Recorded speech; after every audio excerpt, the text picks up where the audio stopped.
11th season of MPL Philippines is brought to you by the following sponsors. Smart, the official tournament telco partner of MPL Philippines Season 11. Our official sponsor, Infinix. Infinix Note, ultra-fast gameplay. Our partners in esports, Maya, it's everything, and a bank. And Secret Lab, the official gaming chair of MPL Philippines. Experience the MPL Philippines Season 11 action live at Shooting Gallery Studios. Tickets are now available via tickettome.net. Get yours now.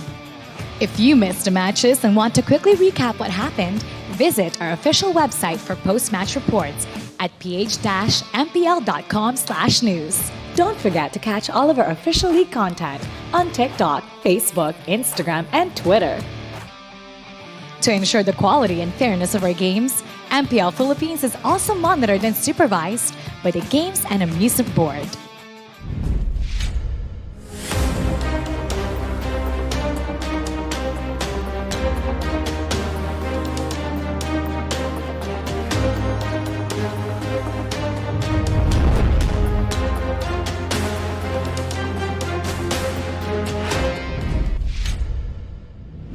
Happy Sunday, everybody! And hello to everyone who's tuned in to witness the strongest Mobile Legends Bang Bang players in the entire world. I'm Mara Aquino, and this is MPL Philippines Season 11. Now, for today, we have the final 4 teams in 2 series before they meet each other all over again. Para sa seryeng ito, meron tayong isang kupunan that wants to shine and prove their mark in their debut season, while the other wants to show exactly why they have the crown. Ladies and gentlemen, this is Blacklist International versus Nexplay EVOS. Here we go. Casters, pasok. They say that the toughest steel comes from the hottest flame. Will Doming DR finally worthy on what he's being called as he go and enters debut season and go up against the code? Welcome back to the English Desk. My name is OSX. I'm with Naisu and Renmar to serve you the action of Blacklist International and Nexplay EVOS. It's been a day, and these 2 teams have been challenged from most of their matches throughout the week. How are you? It's been a day, man, right? I mean, we're here. This is the final day before we get halfway through the season. Like Mara mentioned, before all the teams meet each other for their rematches. So I can't wait to see it unfold, honestly. As we go with the story of today, we're calling all Smart and CNC users who are watching us right now to continue to enjoy the power of Smart by registering your SIM. Visit smart.com.ph/SIMREG now and get free 3 gigabytes of data. And as nice to going to see and unfold the story of Blacklist International here and also Nexplay EVOS, these 2 teams came from a loss in a challenging match. Yeah, and again, you said it earlier in the intro, they've had a challenging season. These are literally the middle of the table teams. They are smack dab in the middle of our table. Position 4 and 5, Blacklist and NXPE. They both have 8 points here. The match win-loss, though, of Blacklist International is a little bit better compared to NXPE. But yeah, these 2 teams have yet to find a consistent flow for this season. Well, speaking of consistent flow, the action continues to happen in Shooting Gallery Studios Makati with our matches. NXPE and Blacks is the first one, and we have RSG versus ECHO. Man, Equally hot. hot and hot. I think we need to turn up the AC a little bit more. But that's a joke. But that's how hot. All right. But that's how hot the match is, boys. Well, Oh God, OSX, I was not expecting not expecting that either. The curveball of the day already starting here with Francis. It's But only the first game of the day. my guy, I mean, I get what you mean, right? Because especially, who wouldn't want these 2 matches to round out week 4? Because honestly, the way NXP has been looking, yes, they've managed to get a couple points. Now they're sitting, like you mentioned, tied with Blacklist International. I feel like both these teams have their own reasons to really cap out this week before they head into that second half of the season. Yeah. Well, as you talk about how the story, right? We have a new or possible contender to earn his own moniker. We've been seeing as we call here, domination or dominating performance, depending on how the matches goes. In the amateur scene, DR is known as also one of the users of the Beatrix, one of the good ones who gets a good snap, gets a good shotgun. I believe there's one also, this is also a way for him to show what he's capable of in the pro scene. Yeah, a contender for the Filipino Sniper title, and that was already bestowed upon him in the amateur scene. That's how good he is in the Beatrix. Of course, so it's sort of like a tribute as well to Oheb, the Filipino sniper that we know. And Domeng, it'll be interesting to see if we're going to be seeing him play the Beatrix. He probably will be, based on the tendencies of Nexplay EVOS in their drafts. So this might be a good game for him to really showcase how skilled he is in the Beatrix and why he earned that title in the amateur scene. You know what's funny?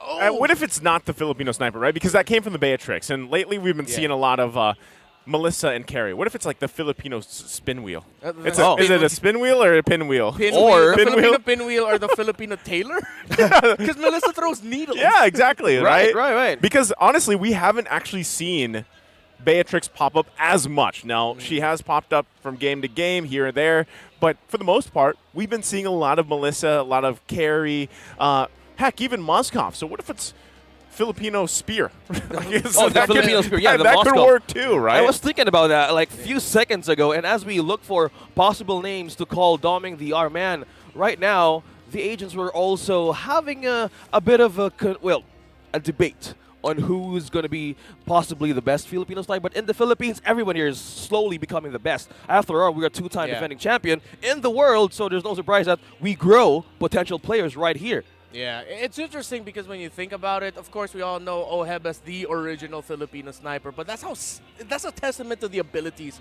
of our marksman users, our Beatrix users, that, yes, that title began with Oheb and is most synonymous to Oheb for sure, but because of how skilled they are, it seems like it's a great name to pass around. It's like a passing of the torch, that kind of thing. Yeah. And in this league, what we have and something that we can share is the legacy, right? Yeah. The legacy, the experience, and how you make use of the experience you've got being one of the best in the world. Now you keep proving that you want to do something more. Now, Odin has something in store for us today for our first courtside report of the day. Magandang hapon, everyone. This is your very own Odin at kasama natin ngayon ang NXPE with Domeng DR. Halika dito.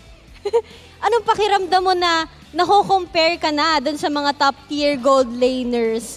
Anong feeling mo na ikaw na daw ang next prodigy? Siguro po isang karangalan po na matawag na gano'n. Pero tinitignan ko po sila ng pantay-pantay. Ginagawa ko naman po yan para sa teammates namin, sa pangarap po namin. Wow, nilulook up din niya yung kanyang mga kapwa gold laners. At sabi nila parang mako-compare ka nga daw kay Eman, Kelra, Oheb. Sinong gusto mong tapatan kung magwa 1v1 kayo? Siguro po si Eman. Bakit si Eman? Kasi po ang galing niya sa laning. Gusto mo may patunayan? Ganon. And dati, MPL-QT lang kayo ng MPL-QT. Ngayon, nandito na kayo buong Nexplay EVOS. Anong pakiramdam na na-share nyo yung journey nyo na 4 na weeks na kayo dito sa MPL? Nung una po, parang nangangapa po kami sa stage. Parang kinukuha po namin yung stage sa momentum, parang ganun. Pero ngayon, masaya ka na, nandito kayo. Opo, masayang-masaya po. Andito na po kasi kami. At pasasahin pa tayo nung kasama mo. Halika dito, Brusco DR.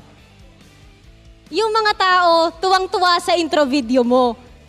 Gusto namin makita, paano mo yun ginagawa? Kasama yung mukha, Game. Ay. Oh. Yes! Siyempre, hindi lang siya. Dapat kasama ka. 1, 2, 3. Ang galing na Nexplay EVOS. Masasaksihan natin ang laban nila sa NXPE versus Blacklist International. Anong nararamdaman nyo ngayon na makakalaban nyo yung Blacklist International? Siguro isang karangal na makalaban namin yung world champion kasi si Venus kasi malapit mag-shot call. Parang siguro try namin best namin na mabigyan sila ng magandang laban. Mukhang ready na itong Nexplay EVOS. Last na, pakita natin. 1, 2, 3. Thank you, NXPE. Good luck sa inyong laban. Again, this is your very own Odin. Balik muna sa inyo, casters. Thank you so much, Odin. That's one heck of a news to bring out today. That was Doming DR. And for our viewers out there in the international stream, what Doming said there was he is humbled to be called one of the prodigy, to be called as a Filipino sniper, but he is also respecting everybody in the league. Yeah. This is one of the reasons that maintain their mindset to go up in the professional scene, but now this really inspires him and his team. Yeah, I just want to say it's great that we're finally seeing this matchup because earlier in the season when Nexplay EVOS got their first win, they asked one of the members of their team, one of the esports legends here in the Philippines, Banoobs. Yep. They asked him who's the team that Nexplay EVOS is looking most forward to facing, and without a hesitation, they answered Blacklist International. For them, that's the team that they looked up to for such a long time. The amateur scene, they modeled their game after that, but of course with their own flavor. So it's going to be great to finally see them go up against a team that inspired them to make it this far. I think a lot of teams do that, right? Yeah. Especially when you are there in the amateur scene, or even, I'm sure people out there that aren't even in the amateur scene look to the kind of dynasty that was set, to play the standard, basically, that Blacklist International set, and they model a lot of their ideas, their strategies around that. But then what you see is how it can work against you too, right? That has happened so far in the season, and now you see both teams pretty much adjusting. Actually, all the teams of Season 11, where now it's not just that one play style. They have to kind of alter it, refine it, and then come in with a different approach. So I think that's something that's very important for all the teams, but especially with this matchup here.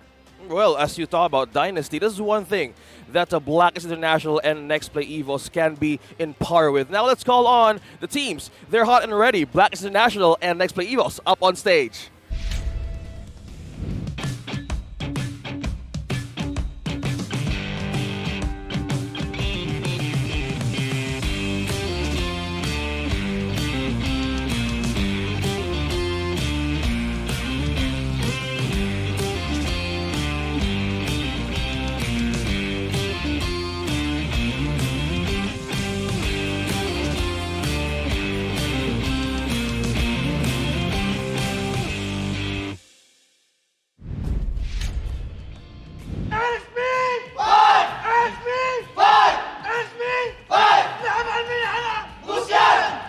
Falling short against the Raiders, the Neon Tigers are back with a clearer intention, and that is an aura of retribution. Hear them roar, it's Nexplay EVOS!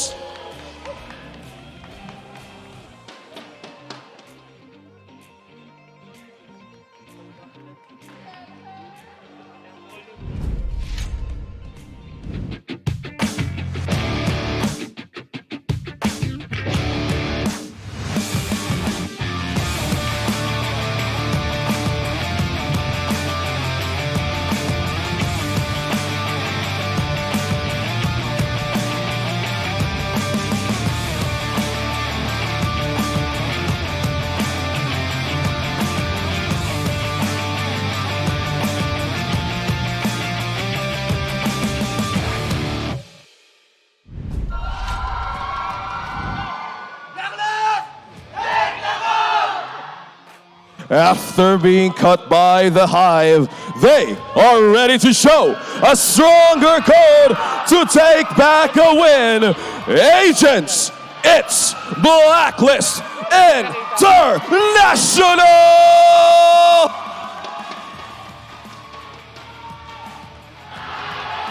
Oo, cellphone mo.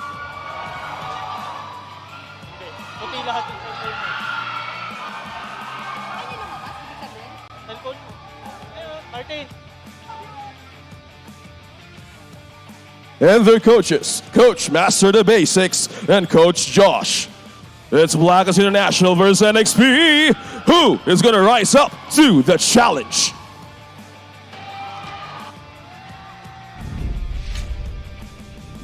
And looking into the lineup of the day, man, okay, I hope they missed something out. I see Yelihay's back there on the stage for Nexplay EVOS. Yeah, I think he just showed up though to join the team in the entrance, although that is great to see. Yelihay's going up there with Nexplay EVOS, gonna need all the buff from their most experienced veteran, but it is still gonna be the team that we've seen all throughout the season. Domeng, Boyet, Ting, Goyong, and Brusco. We talked a lot about Domeng, of course, and him being the potential prodigy Filipino sniper, one of the up-and-coming marksmen that you really have to watch out for this season. However, since it is Blacklist International they're facing, there's going to be a lot of eyes on the roamer, Brusco. Yep, they continue to strive as they dive. Now we have the lineup of Blacklist International up on stage. Naisu. We got Super Red, Wise, Edward, Yue, and Oh My Venus. And I'm wondering, too, if we see a switch up that we've seen them do actually from game to game, but so far they're going to be starting with this. And I want to say, too, with these two teams, it's going to also come down to it. We were talking about the gold lane a lot, but I still want to say that this season, the meta here, these XP laners, man. Yep. The value that they bring to every single game, and now you have this big matchup with Ding and Edward across from each other. That's going to be crucial for both teams as they set in. And also, roams, we talked about roams, the discipline of roaming styles, right? And we even said, Oh My Venus, there's a discipline literally for Oh My Venus, right? So we'll see how that settles in against Brusco. All right, looking at the most picked, I'm glad that we see the Valentina on the board here. Going back to our matches yesterday, when Bren Esports showed their picks up against Onyx, we got to see the importance of the Valentina in the mid, stealing crucial ultimates from XP laners. And you brought up XP laners earlier and the value they bring, with Arlot rising in stock, Terizla getting picked up by some teams, although so far, if I'm not mistaken, that only has been Onyx. But the value that the ultimates of XP laners bring to the table has increased the stock of the Valentina even more so as a secondary setter for the team. That's what I'm going to be watching out for. Well, speaking of things to watch out for, this is team head-to-head. The only thing that's difference here is the kill participation. There's a lot of similarities. Look at Nexplay EVOS and Blacklist International, because right now, they're more hungrier to get a comeback win. Yeah. That's what I'm looking at, specifically with this, because, for the longest time, Blacklist International has been well known for their objective style gameplay. They usually dominate in that area. Now, just looking at the numbers here, you can see that this team from NXPE, they like to play that style too, right? So this is where, and even we've seen it before, where time after time, NXPE is able to secure 3 turtles. They steal Lords. So this is actually going to be an obstacle that now Wise has to be conscious of along with the rest of the team, because NXPE has been known for, if they get that snowball effect going, they grab all these objectives that they need, they can win games off of that. So honestly, even matchup here, honestly. Well, speaking of matchups, we were talking about also how Blacklist International and NXPE EVOS has something in common. One thing I saw that I see in potential was the retribution battle between Nexplay EVOS and all of the teams that they faced is really on point, Reptar. Yeah, Wise, man, one of the best retribution users in the world, but of course, Nexplay EVOS, how they play, if I'm not mistaken, Boyet, Boyet, fantastic retribution secure as well for Nexplay EVOS. So it's going to be a battle of the retries,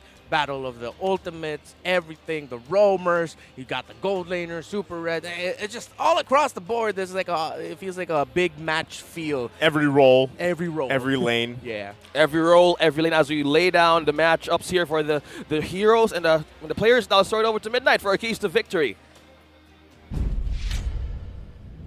Well, for both sides, marami sila kailangan definitely gawin, and makikita natin yan dito sa ating Infinix Keys to Victory. For NXPE, be assertive and confident with commitments. Very important to kasi nabanggit natin kanina, sila yung mas aggressive na team. Sila usually naghahanap ng aggressive movements around the map, and you are up against a macro-based gameplay in front of Blacklist International. Kapag gumawa ka ng decision, kailangan no hesitation talaga. 100% commitment ang kailangan dito and required for NXPE para lalo nilang ma-maximize at magamit yung kanilang mga lineups na favorite nilang dinadraft.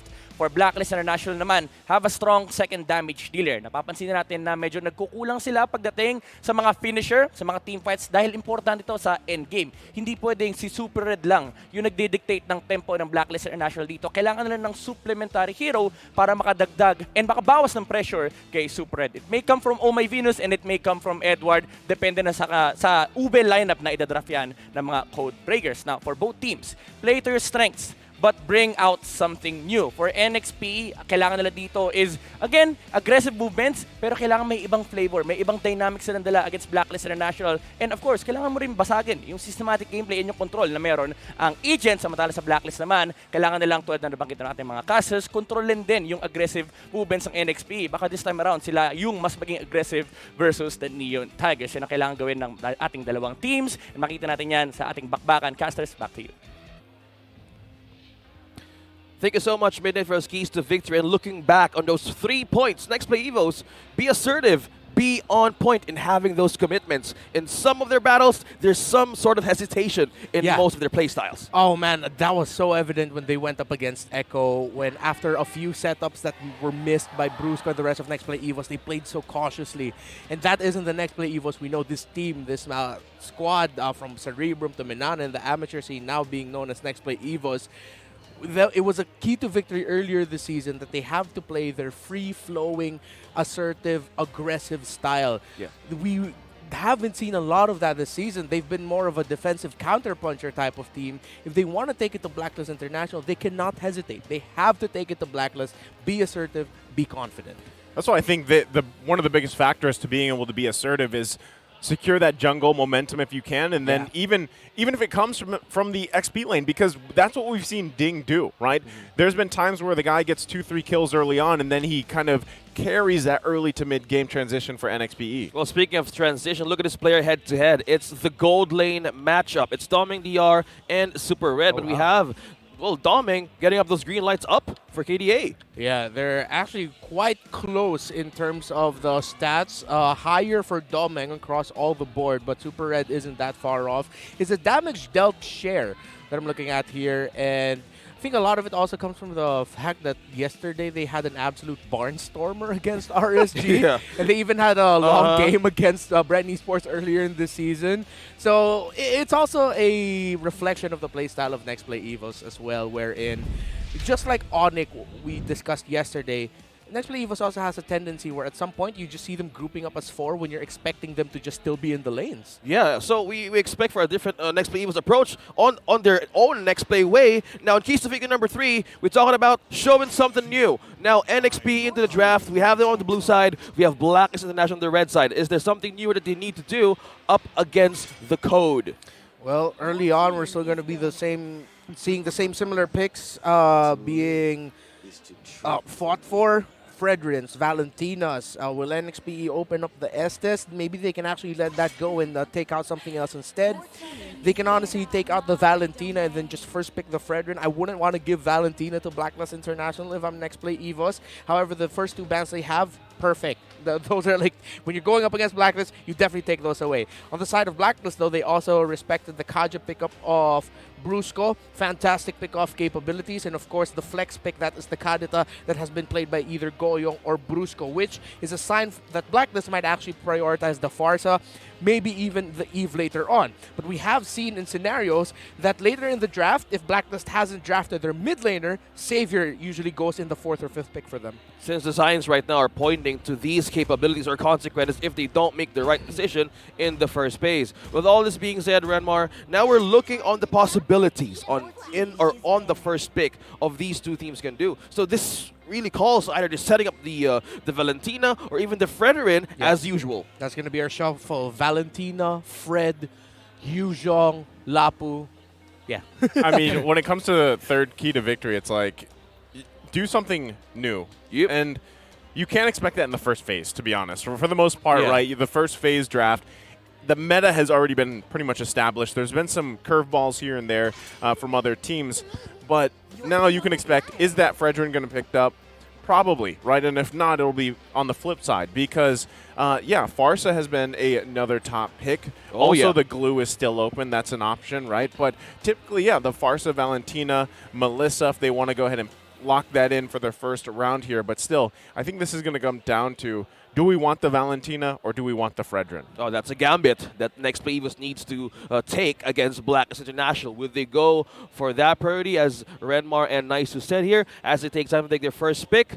Let's see how the shelf goes, because as we know it, week 4, since most of the teams saw on how the match has come through, they could see a spark on how to even take something out from Blacklist International. But let's see how this decision can change something. No, it's still the same. It's a Valentina. Oh, Valentina first pick. Okay, of course, people usually think, why don't you pick the Fredrin? But up against a team like Blacklist, yeah, Valentina, definitely a great first pick. And we saw it yesterday, really, how Valentina has changed in just the smallest way, wherein it becomes a setter now, even. Yeah. When it was taking As that I realized. Yeah, when it was taking the Arlot ultimate. The final slash, or the Rizla ultimate. Which is beautiful. So, like, that's why Valentina's so dynamic, a hero right there. That's what I was expecting. The Fredrin Farce is locked in here. The other reason why I don't think NXPE opted for the Fredrin right off the bat is because they're more confident, yes, with the Valentina, the damage, the utility that it brings, but also we've seen them play a lot of Akai. Yeah. And the lockdowns that they get on time, the way that they overlap those ultimates work so well for NXPE. So I'm feeling maybe they're going Akai for their jungler for this match. Yep, I agree with you there. Akai, maybe the Yuzhong, they'll also pick it up. They love that pick. If not, they might actually take away the Benedetta of Edward. That will be a surprising draft choice, because we don't usually see that. Benedettas usually come in either at the red side 3rd pick or as one of the 4th, 5th picks of either. It's not going to be that. They decide to prioritize the glue, but Naisu, fantastic prediction there. They got the Akai. Okay, you have a rising stats to fill, Mr. JZ Rezabek. So as we look on to this matchup, so the XP lane is now open and they're ready to take on probably Agent Zero. So this sets up for the Lapu Lapu, as Renmar speculates, could be a change for Blacklist International. Yeah, we actually even got to see in some scenarios that a Benedetta struggling against a glue that just really knows how to time the combination of the slam and the goo. So the Lapu Lapu definitely is the best possible pickup here. Unless they decide to go into the second phase picking up their gold laner already, they can pick up their Claude, their Brody even. It's not. It's the Estes. They get the Estes pickup. So this will be the Ube up against a glue, which is a brave choice. It's going to be interesting. It's going to be difficult for Blacklist International, but, I mean, they're so used to playing this strategy already. Well, speaking of brave choice, will that be the danger in the early game or in the late game?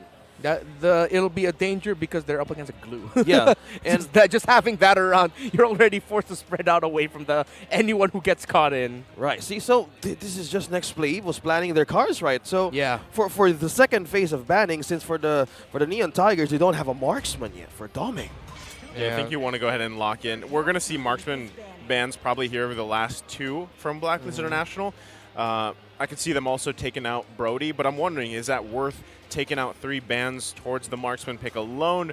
Because Domeng, honestly, he has had some games where he's gotten his hands on comfort hero picks, but he's struggled, right? And that's usually because teams know we got to put pressure here. We got to pressure out Domeng, and that's usually where you see Ding, kind of pick up that weight, try to help the team in, and even Goyong. When he gets this Valentina, that is going to be something that's scary to deal with, right? Now, already, even the Valentina, you have a couple options. Do we go for the support ultimate and heal up our team, the Blessing of the Moon Goddess, or do we go with a Feathered Airstrike? Now you already have 2 actually good options to deal with certain scenarios throughout this game. If I'm Blacklist here, unfortunately, they don't have room in their lineup anymore for an Arlot.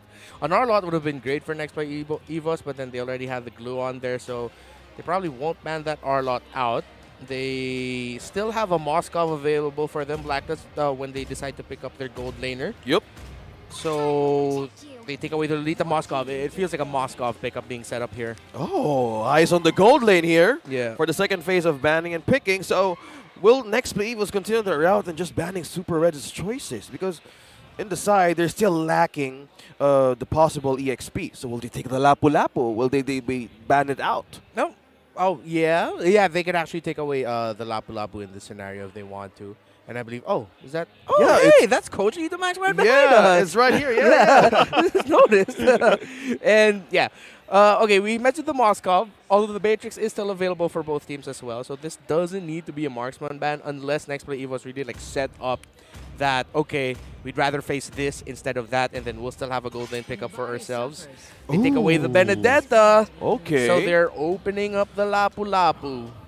So it only shows that next player is prepared if Agents Hero gets his hands on the Lapu Lapu, because it's an obvious thing that they're expecting this one strong hero that Edward uses time and time again. Yep. So could this be an EXP choice right now for Blacklist? Because as they look, no, they're not showing it yet. It's a Melissa for Super Red. Okay. That completely flew under my radar. We were talking about Melissa earlier, but yes, Melissa, a fantastic pickup here. You have a Farsa with it, an Estes. So it's a very clear identity what Blacklist needs to do. Yeah. Unfortunately, some of the best picks that they can choose to ruin that have been taken away. They took away the Claude. They took away the Lolita. That was a menace to Blacklist International, not just against RSG and Light, but also against Few when he was a Valentina playing the Lolita there. Yes. So now Nexplay EVOS, I wonder if they're going to show up something like a Kufra, maybe their signature Ruby pickup. Their gold laner here needs to match the basic attack. They're going to be clumped up. Maybe they'll think about Harith. But nope, Beatrix really is the best choice there. And nope, it's going to be a Cho. Okay, leading to that Prodigy moniker that he wanted to grow and earn. So Beatrix for Doming. And will this show last pick of Nexplay suffice as what you're referring to? Because we were expecting some of a Kufra or even Franco. So will that make it work for Nexplay EVOS? I think it'll work. It's funny, too, because we were talking about, this whole moniker debate and everything, and we kind of forget that Beatrix is still open because we're so used to seeing other picks. So, there's the Arlot, though. So, this is funny because you wouldn't expect this pickup after seeing what happened with the Valentina taking the final slash yesterday. Yeah. So, I'm not sure how this is going to work out, but now even more so, Goyoung has, 3 great options for ultimates to take and overlap them, because if they get locked down by Boyette with the heavy spin, and then if it is the stolen Arlot ultimate, the copied version of it, it's going to be tough to deal with here if you're Blacklist International. Yeah, that's why you didn't even mention Arlot as a pickup there for Blacklist. That's why I was really thinking Lapu Lapu, because even though, the final slash hurts, but, man, the final slash, that's we have to watch out for that. Well, speaking of watching out, we have our Smart Power prediction. So at some point in the game, a poll will show up, and you only have until the timer runs out. So comment down your prediction with the hashtag Power of Smart. One lucky person who guesses correctly will win a redeemable in-game code. Remember, keep an eye on the poll, and make sure you have the hashtag Smart Powers MPL S11. It's Ube once again with Yue and Ube one more time for this match up against Nexplay EVOS. Yeah, it's not the Ube that we saw last time around with the Faramis Estes. It's a good balance here. Across the board, a great draft here for Blacklist International. Clear identity. It's going to be the Arlot ultimate, and of course the layering of the crowd control ultimates that you mentioned there earlier, Naisu, that NXPE has. That might just be the bane of Blacklist in this game. I love this too. Oh, already. Wow. I love the early action, but that's not what I was going to say. What I love is the diversity so far that we're seeing in Arlot picks. Right now, it's not a tank emblem, right? And it's not Festival of Blood either. That's Unbending Will. It's Unbending Will. Why? So it's another version of Arlot that we get to see. And does it work? Is the damage going to be there? How is this going to pan out for them? Because we've seen I think we came to a collective decision so far, though. We're like, you know what? The tank emblems actually work pretty good on Arlot. It does pretty well. Yeah, that's going to make the Vengeance second skill of Arlot hurt even more. Oh, yeah. Because the tendency for Arlot is he will be super low in a lot of situations. Yeah. But when he gets to weave together the usages of the second skill, that's how he regains life, how he deals a lot of damage. But now with Unbending Will, when he's low, and then he's also using that second skill, it'll hurt even more. So with the regen in hand that Edward can do, NXP needs to have a good amount of damage to go up against him in the early game, right? Yeah. So this checks out on how you can do with this kind of hero. So use Smart's Power all 99 for 8 GB of data, only TikTok, only text, and free Smart Giga Arena tickets for 7 days. So load now. So as we discussed the power of Arlot. You can get also 8 gigabytes of data brought to you by Smart. Now, it's the first. Yeah. Edward might deal 8 gigabytes of damage later on. That's true. We're going to find out if it works that way, right? But right now, it's the turtle dance. First one of the game going to go out here. Ding taking quite a bit of the brunt of the damage. He's got to be careful here. He's looking for anything. Popping the split. They're going to zone them out quite a bit, but Wise able to secure that turtle, and Ding falls there. Edward grabbing the first blood as well. Blacklist International coming out on top of that trade. Yeah, you saw there a bit of the hezzies coming in by NXPE, but you understood why they needed to be careful there. They were watching out for the potential counter punish that Blacklist can dish out. So Blacklist, their hit list, ranked first in average team hero damage with 207,000 plus and counting. Wow.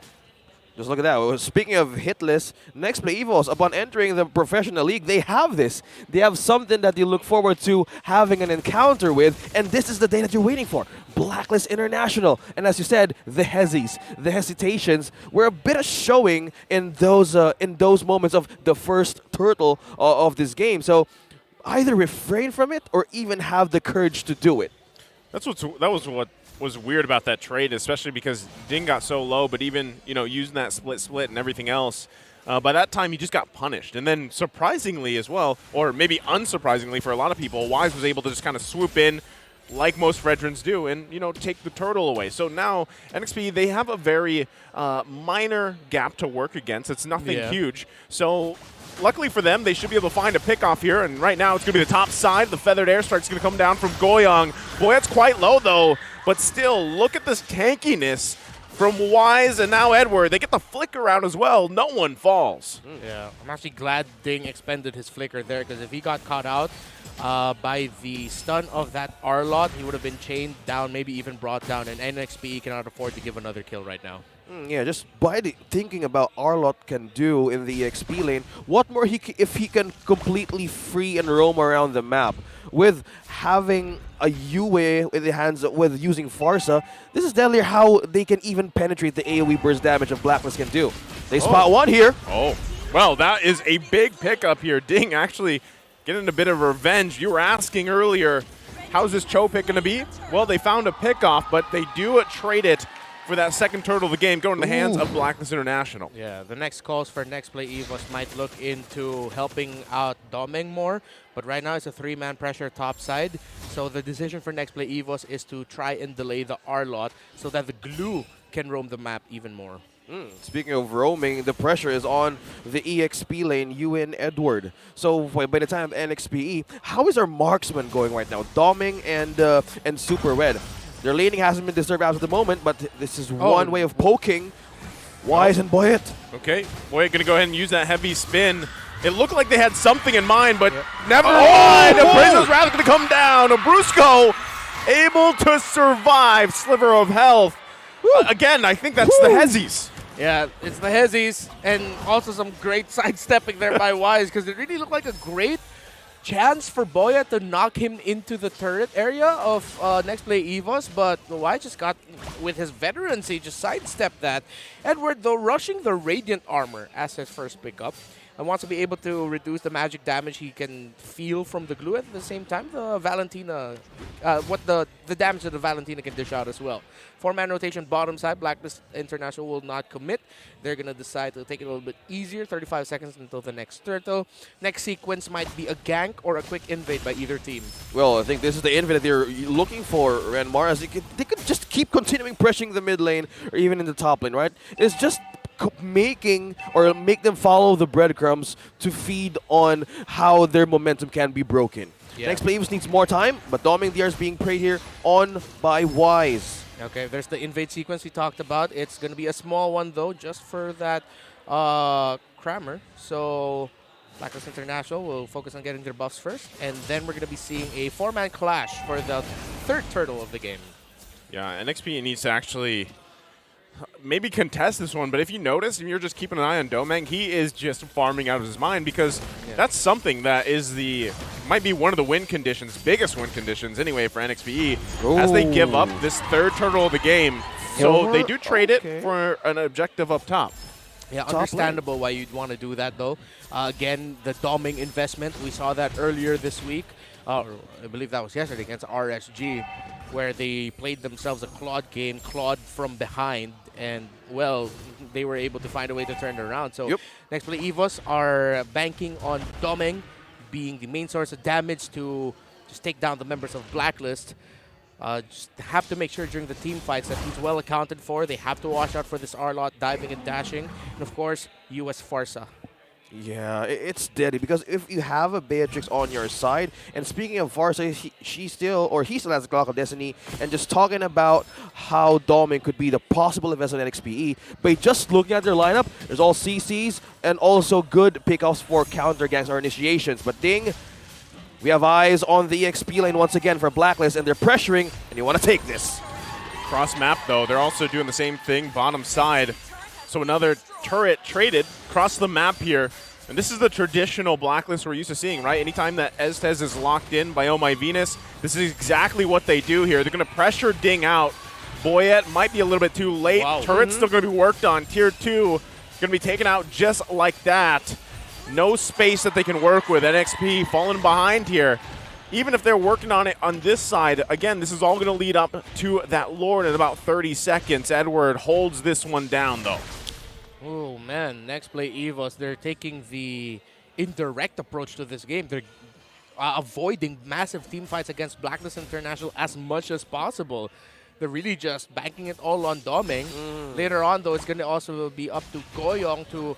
Yes, I get why he'd want to pick up the Feathered Airstrike. They need to reach the Melissa, but at some point, I'd want to see them get that final slash. It will be really great for Nexplay EVOS when they can just displace or get Blacklist International members all clumped up together, especially for a nice little rocket grenade launcher blast coming in from Doming. That's a team fighting capability when you have a Beatrix on your side, right? Exactly. Now, there's one serving up here in the Lord. They do get the Way of the Dragon out on Wise, but he's quite tanky. Boyette comes in with a heavy spin. They do take out Wise. So Blacklist International has lost their jungler. Lord's going to go ahead and reset. Does NXP actually want to press this situation here? They have the numbers advantage, but still, it doesn't look like they want to press it. Yeah. Boyette's going to pull this Lord and start up the dance, but you can even see, right? Ding isn't there. So this is still going to be very troublesome here. Look at the damage, too, just from UA alone. Boyette still juggling this Lord around, and by this time, Wise is already going to be up. Just to buy time for the code to get back Wise on his feet to contest this first Lord of the game. There's some, okay, we're seeing half damage onto UA just by the pokes of Doming. Is this the investment right now that is showing in the first 10 minutes of the game? Yeah, they're getting their returns. It's trickling in. Gold by gold, damage by damage. Blacklist International does need to get that Beatrix down. It is a bit of a head scratcher, though, as to why Nexplay EVOS just didn't commit that Lord after Wise went down. Yep. They don't have the jungler. Again, I feel like that was hesitation, although you would understand why they'd be cautious. Being up against an R-Lot, a Farsa, an Estes, and the Melissa. When you think about it, Blacklist might even have a chance to steal it away. NXPE committed a lot of ultimates there. But the jungler of the opposing team was down. The crazy thing about it, too, is like you're almost 11 minutes in, and it's literally a 3 total kill game at this point, right? So this is where things kind of break out here. Brusco can't find the opening he's looking for. Edward's going to come in. It's UA that gets the kill on Brusco. And in a snap with a finger, he goes down. Lord going to be 1/4 health here. Who's going to be able to secure it? Ding's trying to do his best. Pops the split. Doming on the backside, hunting for UA. Not going to be able to find it. Has the damage, but it's Wise that secures the Lord here. But look at the damage coming out from NXPE. The follow-up, though, from Super Red. UA again. They get the flicker out from Doming. That was a pretty dicey move, but Blacklist International coming out on top. My goodness. Super Red getting punished by a snipe. Oh, there's a sniper in the building. Ow. And we know exactly where he is, who he is, yet it still hurts. Doming showing why he is the prodigy Filipino sniper coming up in the scene. But despite that, Blacklist International undeniably in the lead here with the Lord on their side. They don't have their marksman. Let's see if they can convert it into a tower or two. How's the trade going? How is this translating the investment that we're talking about? They were funneling into damage into doming in the first 10 minutes of the game, and now they're striding back. Is this the window that they need to keep on doing against Blacklist International? Yeah, I mean, it's working out well for them. Already a Malefic Roar, Hunter Strike, and a BOD from this Beatrix. You see how fast this Lord is going down to the hands of Nexplay EVOS. Okay, so this is one thing that they can actually do. Boyet? Yeah, he's done. Yeah, he was trying, right? But nothing going to happen to that. They do lose the tier 2 turret in the mid lane. Ding, though, could be in trouble here. He's going to get CC'd pretty much to death. Falls here by Super Red. Brusco himself, but Domang's going to fall here, and now they're being collapsed on in a massive play from Blacklist International. Both sides of the board. NXPE could be in trouble here. Blacklist working on the top turret. Now they might have their eyes set on the crystal. Can they end it here? They've only got a minion. Brusco and Goyan trying to hold on the best they can, but that's not going to be enough. Blacklist International takes game number 1. Agent Zero with the license to set the Flicker final slash. We talked about the final slash and how massive it will be if it was on the hands of Nexplay EVOS, their Valentina, but the Arlot user himself said, no, let me show you how we're going to use the final slash. That Flicker set sealed the victory for Blacklist. Just imagine everything with a blade. That's Agent Zero making through the waves. And by just looking at how he managed to give this Arlot a good game, that is just ranking up with the results on this win rate of this hero, worked well with the S's inside. It's just something that Nexplay EVOS needs to handle. The one thing I noticed about this lineup, though, especially early game, is, and the reason why I think it was so low kill early on is there was really no possible chances for NXPE to actually get kills or convert those skirmishes, because what we were seeing is obviously a lack of damage, right? They didn't have it there. They needed time to build up. And you even saw Edward built pretty much defensively, right? He picked up an early Radiant armor, and he just played around that. Like, he was there kind of to provide the CC, final slashes when he had them, but if not, you had also that sustain, the healing, right, from Oh My Venus. So you just saw the struggle of NXP really dealing against sustainability, but also that kind of tankiness, especially with that Arlot pick. And it ended up being pretty much like 3 tanky people to get past, and they just couldn't do it in that game, and everything kind of just collapsed at the end there. Yeah, everything was set up for the Farsa and Melissa. They had a really good time here. Yeah. In space. A lot of space, a lot of room to deal damage. Nexplay EVOS, again, we just saw there were a lot of those hesitation moments as well, and those slight miscommunications. Well, as we break down what happened to game number 1, Redmar, what happened? Blacklist International to stay game 1 against Nexplay EVOS. Break it down. Agent Zero, your mission is simple. Flicker in, set it up, get us that victory. And that's exactly what happened there in the end for Blacklist International. But even though we did see how great Edward set that up for Blacklist, so many more things happened all throughout the game to get that into that scenario. Let's talk about the principles of both teams in terms of how they want to draft. Nexplay EVOS, it's all for the Beatrix. You saw it in how they moved in the map. They traded out turtles, they gave turtles up so that Doming can just push elsewhere, farm up, and they also committed rotations, a lot of it into top side, to sort of draw the attention of Blacklist. Although Blacklist were still committing rotations bottom side, Domeng did a fantastic job of staying alive. So Nexplay EVOS actually got to check their main condition here, which was feed, make sure Domeng gets fed very well in terms of the gold, get a lot of it, make space for him, and then they got it. They got it. But Blacklist International executed theirs to perfection, and their lineup is much easier to execute. Of course, having the Estes, you just play around the domain of the Blessing of the Moon Goddess ultimate, and then just pop your ultimate. Just fight. Let Super Red free hit. And it's going to be hard for the members of Nexplay EVOS to penetrate that line of Blacklist International. Blacklist also did a terrific job of being able to avoid getting grabbed by Ding. You saw there, I believe there were 2 to 3 attempts where you saw Ding getting close to the members of Blacklist, but they would sidestep it. They'd slow the heck out of the glue. No one would get grabbed, and so Blacklist International wouldn't have to worry about it. The glue pickup was great, but Ding had a difficult game here because Blacklist were always ready to counter that. And of course, the MVP of the game, Agent Zero himself, on this R-Lot Unbending Will. Full tank build. Only a Fury Hammer as his damage item. I think we learned something new today about this R-Lot pickup. This might be one of the main ways that teams will be playing this now.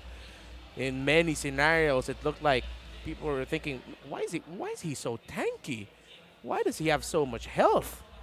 And then, of course, he just used the dashes, get those damage in.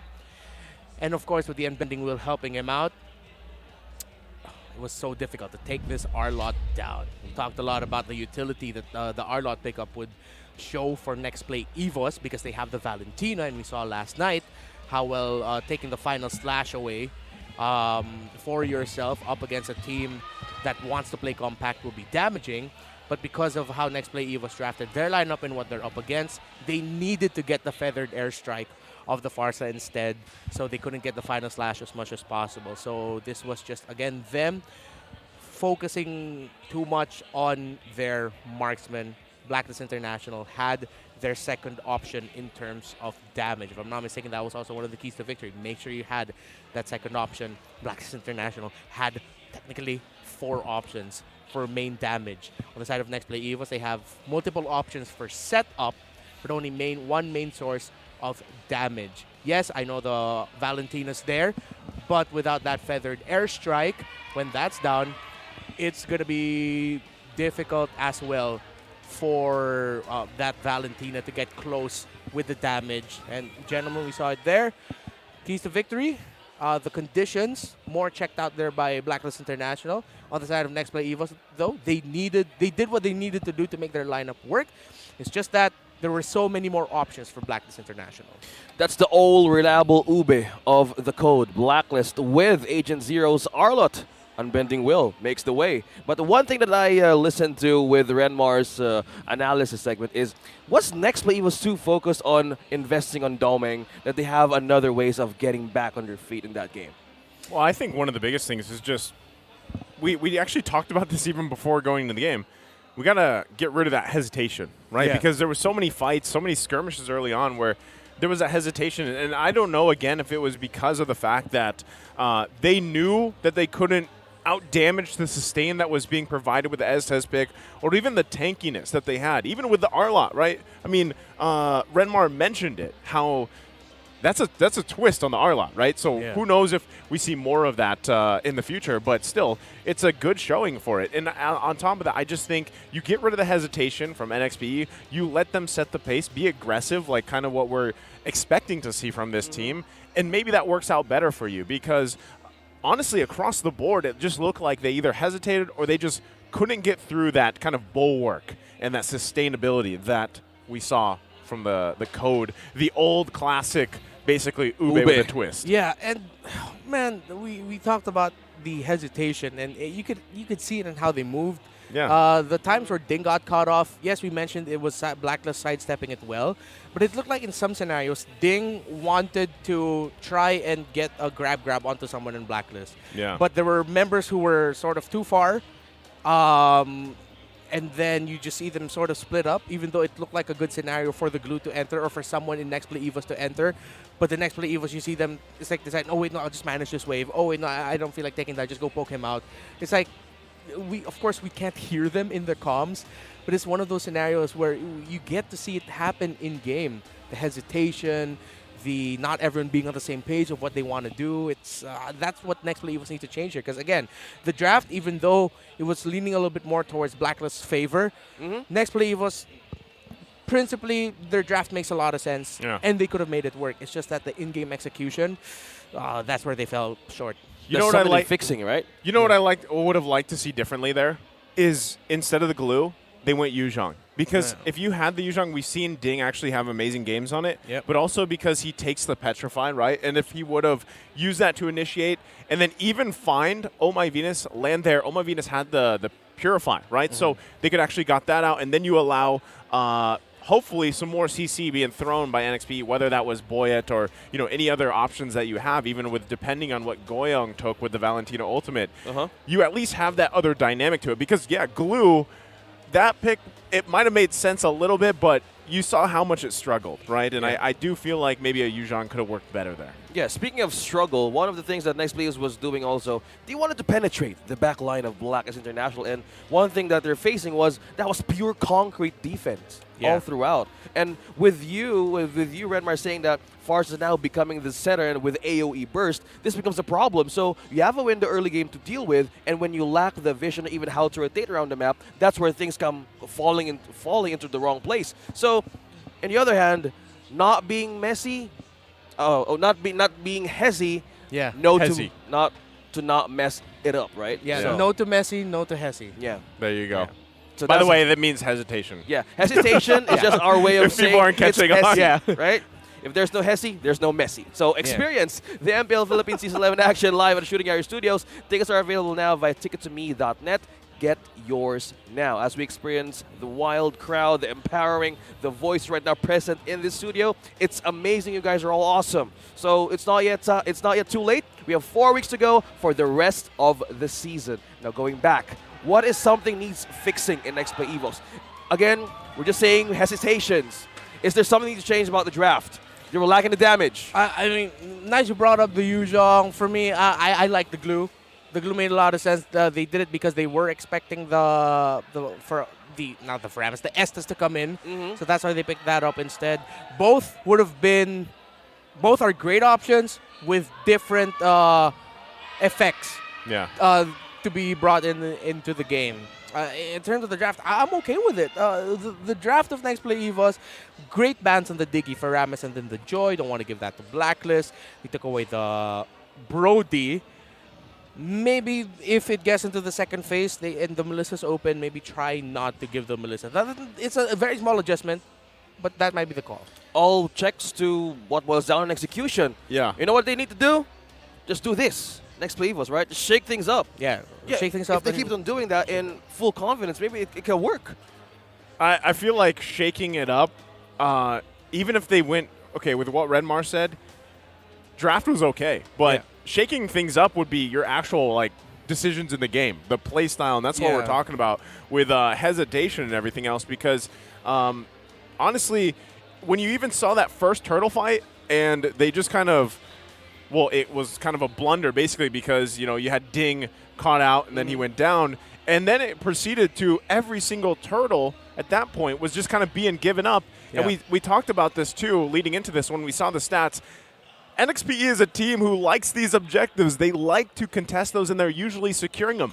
They had almost, I think, a little bit higher percentages than Blacklist International, right? So I would love to see them just get that execution factor down. But take a look at this. We're now jumping into the draft. Now, game number 2, Nexplay EVOS on the red side. So, basing on stats, the one who's on the side can have the potential to get back a win. So, in terms of this being said, it's about the prioritization of heroes. On the side of Nexplay EVOS, we only need to see some minor adjustments to get back on their feet because we're not seeing the first day in Nexplay EVOS that we've witnessed. So maybe in this kind of pressure, they can pull something out. Maybe something might show up against the code. So Diggy, still the prio ban of the Neon Tigers. Now for Blacklist International, with them being on the blue side, who will be their priority from this one on? Fredrin? Probably. Again? Fred. Yeah. Yo, Fred. Blacklist does have a tendency to first pick up for Rammus if it's open for them, so maybe they'll do that. For Rammus makes sense. Fredrin. Maybe even they'll also first pick the Valentina.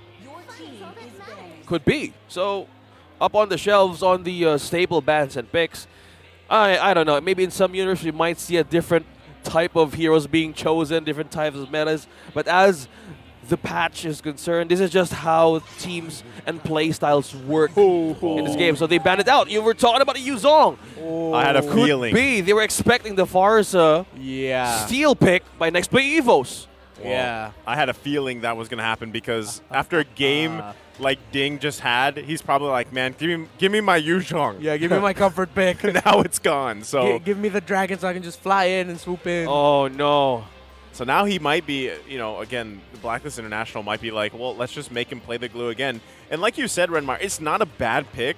It is just a different, you have to approach the game differently when you lock in the glue compared to the Yuzhong, right? So if they end up picking that again, we'll see. But there is another ban towards the XP lane. It's going to be Joy, well, naturally the XP lane. Yeah, we see Edward use that hero. Yeah. Using performance and could be still they're respecting the part that it might show up. So, all pal Fred, go ahead. Yep. Pick the Fred or pick the Valentina also. Card just not open. Faramis. Faramis, yeah. Faramis still open. Nexplay, I want to see Nexplay EVOS consider rushing the Melissa pickup. Oh, so the gold lane. It's a huge gambit. That means you're already showing your main play style. Just pick your course already.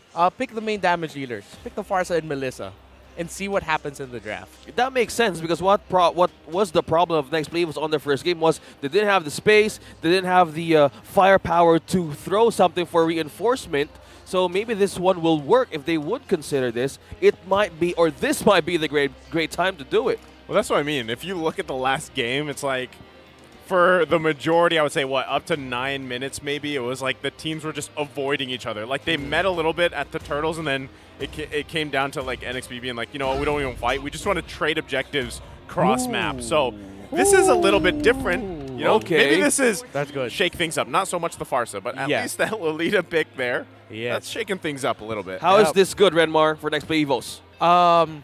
It's terrifying because the Valentina is still open for Blacklist. And you're giving up the Numenon Blast and the Feathered Airstrike. So just pick the Valentina if you're Blacklist right now. Pick the Valentina, maybe pick up the Faramis. Oh, Not the Faramis. You can go ahead and, if you want to be even more annoying, pick up either the Glue or the Benedetta. Just already show that, okay, this is what you're going to show. We're immediately going to counter that. And then the gold laners are going to be coming in for Nexplay EVOS. However, of course, we have seen the Lolita being the things used against that Ube. Might be big, so it's still going to be an Ube for Blacklist. They don't pick up the Expeditioners we mentioned. They do pick up the R-Lot again.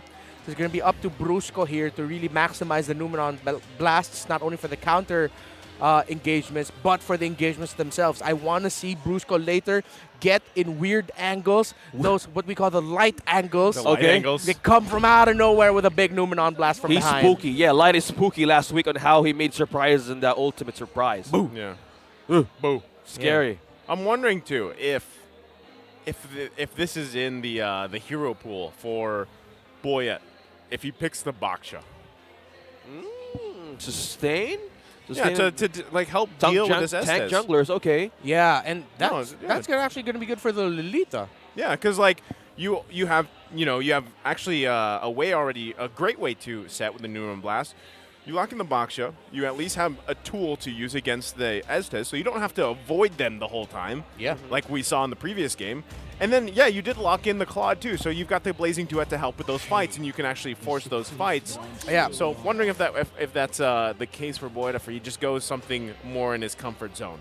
Okay. And Baksha has already been picked up here by Nexplay EVOS, so that's a great call. Nice. I really agree with that. Yeah. The Baksha would be a fantastic pickup for Nexplay. Everything that's big and huge. And also, great sustain. Baksha. Big and huge. Yeah. Yeah, Baksha. We're talking about Baksha. Yeah, the one with the big shields. Yeah. The guy just keeps rolling around. Yeah, that is Baksha now. They're trimming down the options of their gold lane. Out with the Brody. And now, will they do the same thing? Will they trim down the EXP lane of Nexplay EVOS? Last two bans for Blacklist. Yeah. Yeah, if I'm Nexplay EVOS here. Okay, good ban on the Akai. They're still considering that, but Baksha does look really great for NXPE. XP laners available. I want to see them consider a Benedetta, but I don't know how a Benedetta fares against R-Lot in lane, if it will struggle. Oh, yeah. Because of all the dashes that the Benedetta has, she might be put in an awkward position where she can eat up like 2 crowd controls in a row and then just keep getting dashed around. Benedetta might be good though, but that means their jungler needs a bit of, damage, slow. Who brings that to the table? Baksha. Baksha. Come on. And unless they just ban it out, right? We could actually see them. Will they? If we have 15 I don't know minutes if they would. and they're taking the time. No, they it's take out a the glue. glue. The glue's open, right? So in an XP lane up against Edward, will the Lapu Lapu suffice this? Lapu Lapu. Yeah. I mean, Lapu Lapu is always a great safe option. But that would be very team fight focused. And I'd rather see the Benedetta here because they could at least have multiple avenues of split pushing. Yep. I see Nexplay EVOS doing what they did in game number 1, wherein they're going to try to avoid certain areas or give up certain objectives just so they can split push. Yeah. A Benedetta would make that even more deadly. But of course, Lapu Lapu is a very obvious and safe choice here. But that just means they're going to be fighting more. Okay. So control of the map Interesting. was missing in the side of Nexplay was in the first game, but they went with the Karina. Okay. Interesting that they went with this. And it's a nice change of pace, I would say. Okay. Because, typically we see a lot of those utility tank junglers right now. So this could be something that allows NXPE to hopefully get the ball rolling, right? Maybe this is the answer to not hesitating so much, right? Let's see, yeah. Karina is fast. Yeah, at least you have that. You've got great damage early on. You're going to have time again for Domain to build up here, with this Claude pick, but Valentina on the second phase, man. There's Valentina. Let's see what the last pick's going to be here. Okay, will it be one thing that we're expecting for the marksman of Super Red? Yeah, well, probably. I there hear it is. something. That's a Harith. That sounded like a Harith for Yeah, sure. he did. Yeah, it's a Ooh, Harith for great pickup. Super Red. How is this? Oh, because of the lack of controls here. Ooh, Super Red might actually have a very relatively easy game here. Look at all the crowd controls and slows on the side of Blacklist. So it's just pretty much the same idea as the last one, but instead of the Melissa, it's the Harith. And the Harith is still incredibly well protected. And there's so much setups for the Harith to make it easy to land the Synchro Fissions. That's an A+ draft there for Blacklist. Well, seems like they played their cards right if the code is concerned with Nexplay EVOS last and final pick. This is a Lapu Lapu, as we were talking about earlier. Okay, well, up against an Arlen. Based off this draft, I would say Blacklist International has great options, right? Especially just you have the Valentina now, and you have you can most likely expect probably more so the Numenon Blast to be taken, unless it is the Feathered Airstrike, but there's already so much magic damage available to them too.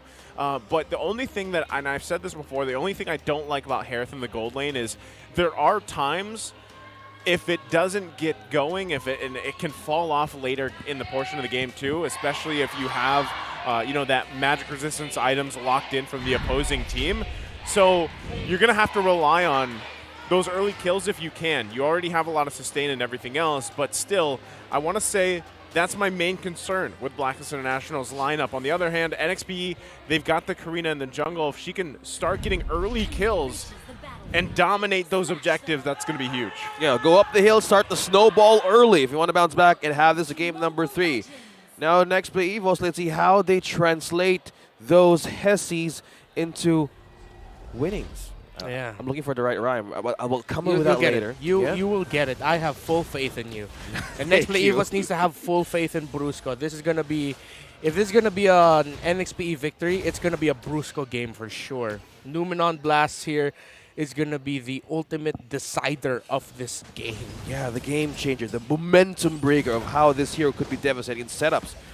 Okay, let's start by taking this Lethal Wanderer. Okay, Boy with the progress. Still going slow, but mid lane still onto the pokes. Such a strong combination, when you see it in action. The Valentina and the Estes, because Valentina already does quite a bit of poke, especially early on, and you typically see Valentina players be at the top of the damage meter, but then you get that sustain with it, and you're kind of just a bully the entire time, and it's really hard to deal with here. Yeah, for early game pokes, that works well if you want to take down the mid lane turret. First tier turret in the mid lane fast. That opens up avenue for Wise to even just visit and even disturb the progress of Boyet. Now, We have one thing that we're looking for. It's Brusco. Boyet, though, he's going to find Wise. He's looking for a kill himself. Can't even get the Appraiser's Wrath off. Two going to fall early on.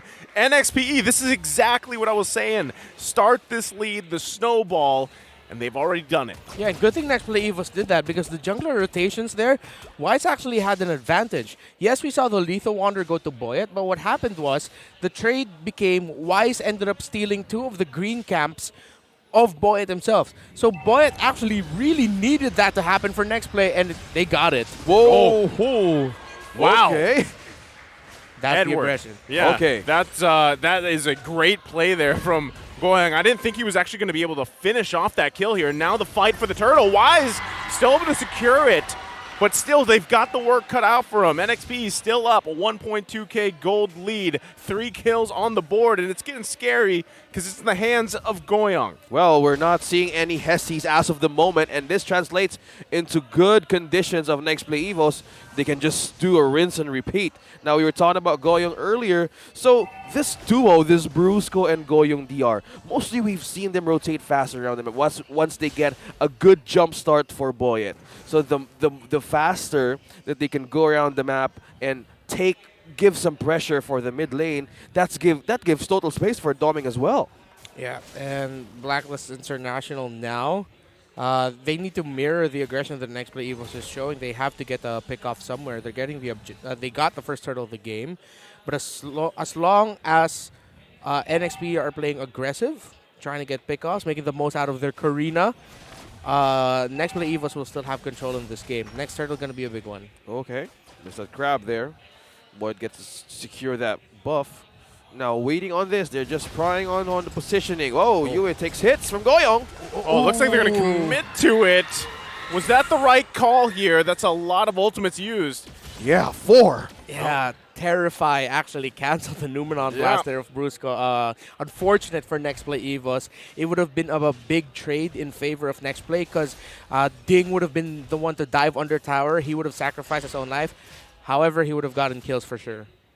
Well, speaking of getting kills, Blacklist is becoming, or starting the pressure up in the camp of Nexplay EVOS. So preventing that snowball from happening, that's one thing to need to cover about. The map, the coverage of the map here.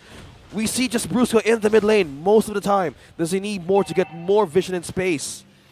I think they gotta get in position here mostly just for this turtle, like Renmar mentioned earlier. You know, you don't want to give this up, especially that small lead you had for NXPE. Yeah, but with the orange buff up, Blacklist knows that Boyet will want to get that first. Yep. So let's see if Nexplay EVOS' jungler will actually be able to get there just in time to contest it. It looks like it's going to be a free one for Blacklist as Nexplay EVOS can just watch. Yeah, he's going to be too late. I guess they don't want to actually contest these. Most likely they don't want to deal with the sustain again from this Estes pick here. So it might look like the game plan for NXP is just to find these skirmishes that they can win and continue to give up these turtles for now. Okay, so calculated engages. Okay, so they're trying to invest something here, probably from mid-game. But one thing that was the problem of how NXP does with their matches is, yes, they keep on investing, but at some points, they were kind of losing the trades. And that's one thing that's important for Blacklist. They utilize those windows to take advantage as they progress with their heroes. And maybe that's one of the reasons why Nexplay EVOS has been very cautious lately, because they know their trade history isn't that great. But that's a massive collapse into the bottom. This is going to be tough to get away from here. Wise gets the flicker out from Brusco. Yue nice Nuno Blast set up there from Yue, but they only get 1 kill out of it. NXP able to avoid a worse scenario there. That was dicey, but also pressure in the mid lane. Boyet's going to be able to grab an objective, so they trade the death for the objective, and it looks like he's going to take the purple as well. Wise, though, eyes set on more. Yep. See, gold laner still very close in gold already. Calamity Reaper built up by Super Atari. Boyet, I don't think he can escape this. That's the punishment for taking Wise's purple. Oh, no. You got to think twice. Yeah, taking twice is one that they need to do, because vision and coverage is one thing they need to have concern for, because Blacklist is becoming and being seen all over the map. Yeah, and Super Red won the laning phase. He has the lead. That Hyrath will have the damage already with 2 major items.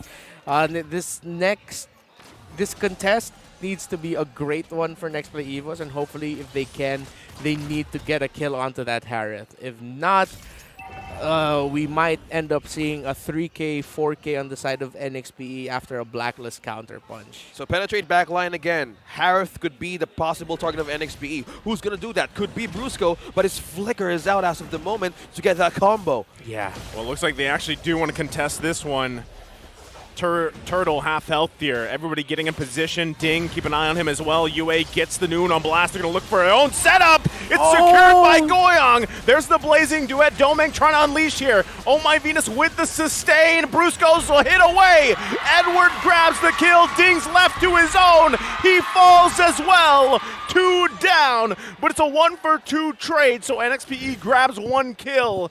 And the Turtle, can they hold on to the mid lane? At this point, I feel bad for Brusco. In the mid, though, look at the mid! They're not stopping. They're not stopping as the moment. They want to take this first tier turn in the mid, who is clearly winning the trades. That Brusco's Numenon Blast in that last team fight got cancelled by the Terrify again. Oh, That's no. 2 potentially big Numenon Blasts that could have been great for NXPE, cancelled by the Valentina Terrify. Then, of course, the aggression in mid, but oh, look at Wise getting punished. Wow, Wise still holding his own here for now. The sustain is there. Wise somehow still alive with the sustain, but Oh My Venus could be in trouble as well. NXP still the punch. Look at the damage from UA. He has to flicker out too. No one falls from either team. No casualty, but that was the response that we were looking for in NXPE EVOS. They need to fire back, but that was one thing they need to defend for. Man, that Fredrin is thick. 1 versus 3. Well, he had some help too, right? Yeah. 3. Sustained everything. He is thickrin right now. Thickrin. My goodness. A clutch ultimate used by Oh My Venus there that Estes is saving it. I wish they had a heal meter there. Oh, yeah. Oh, yeah. Like whenever Estes is locked in. They should have that now. Yeah. Heal meter. Yeah. Actually, not just Estes, like for any hero that dishes out heals for their teams, a heal meter instead of damage done, it's heal done. So we can calculate what's sustaining everybody on the field. Yeah, exactly. So now Blacklist, all momentum on their side here. It will just be down to a team fight counter punch for... Okay. Something stunned. Yeah, someone was floating. Okay. I was like, something supernatural on the field is happening. Maybe that was a bird in the land of Dawn that got stunned just flying around there, if y'all saw that. It's not safe in the land of Dawn. Yeah, Nexplay EVOS counter punch. That's how they're going to turn this around, but they have to watch out for the fact that UA has I almost said aluminum blast. Oh, yeah. Has a Numenon blast. Anything that drives with Numenon. Everything, it just works well. But speaking of the Numenon Blast, how is Brusco going to find his way back and penetrate the defensive Blacklist? It's really hard. It's not most of the time that he's on the surprise points that he needs to do to counter a give set for his team. Brusco needs another angle with how he's going to approach the entries here. Yeah. Because all the angles that he keeps entering is quite obvious, and Blacklist International knows it. So NXPE, they're going to be countering it with a push down bottom side for Domeng. That's a signal for Blacklist International to just rush this Lord. See, this is where I'm scratching my head, right? Like, you are giving up these objectives. You're trading it for, it's the tier 1, right? Domeng able to get that. So is this just the plan, like, let's get the items, let's get a little bit of space to work with. We have great defense against that first push with this Lord here, and kind of hope that we can whittle down this gold lead that Blacklist International has. With the items, do they have a plan B for this? That's 3 Athena shield on the side of Blacklist, so no wonder why Goyong's damages, though they have been hurting, you feel it considerably less. Oh, look at this. Demolition Man, Domeng.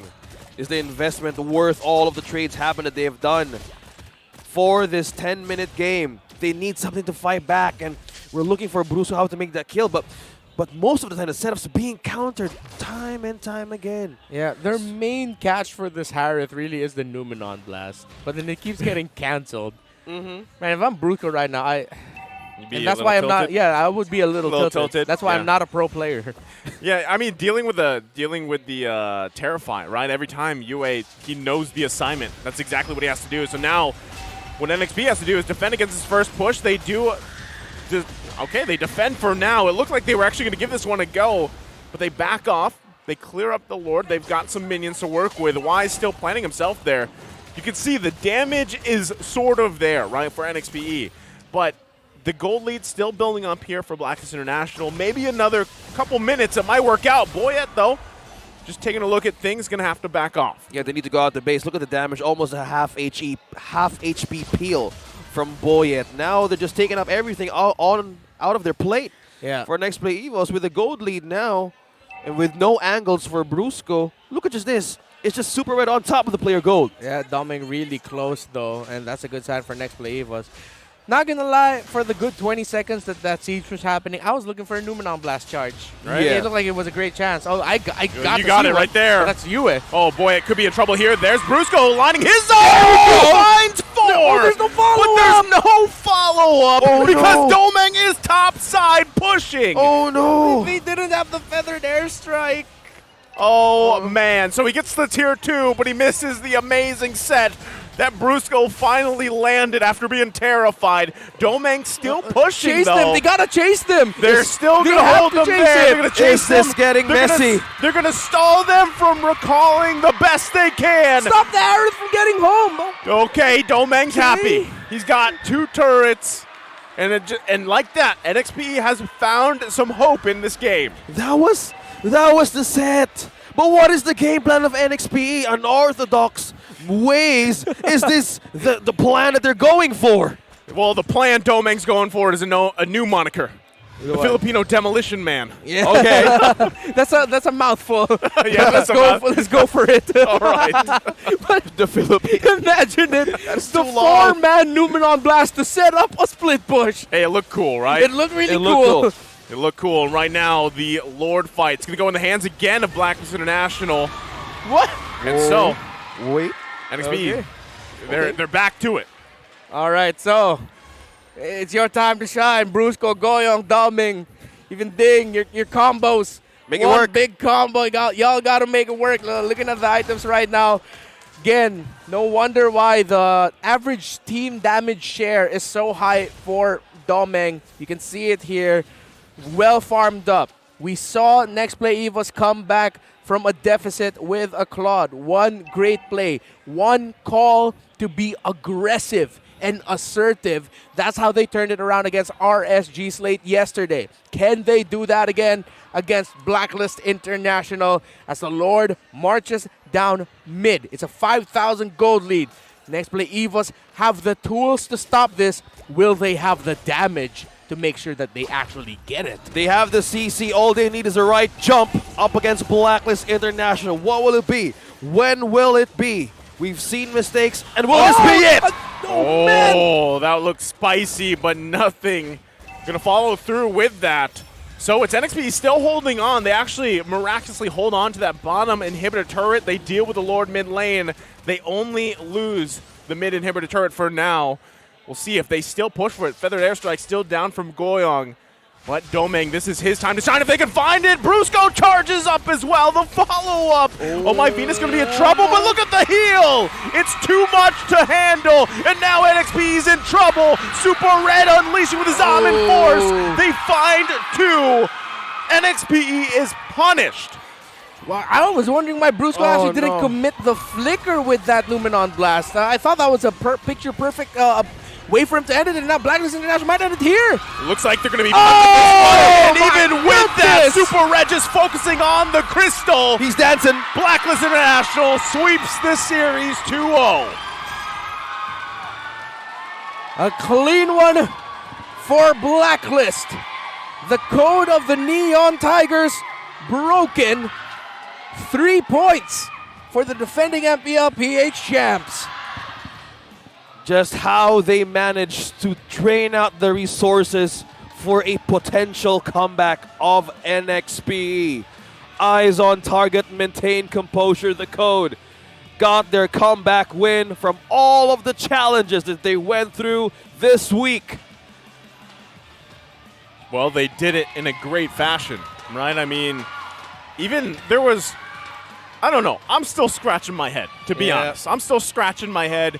NXPE, you know, even looking at their stats and everything, you think that they would contest a lot of those objectives more. But again, the game plan just seemed to be, you know, park Domeng, let him do the demo thing.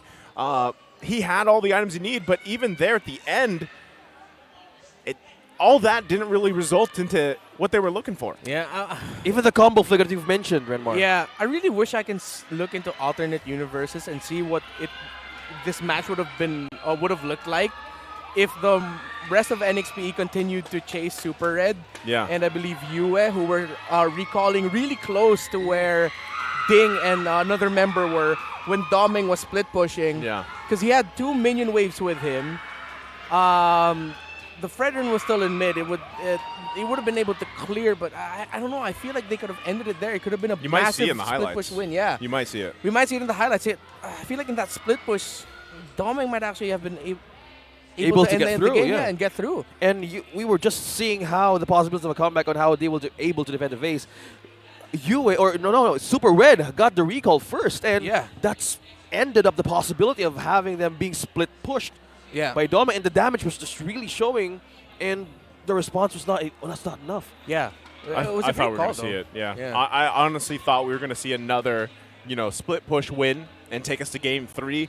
But unfortunately, NXPE wasn't able to stop from the recalls happening. So, and even then, it makes me wonder, what if, right?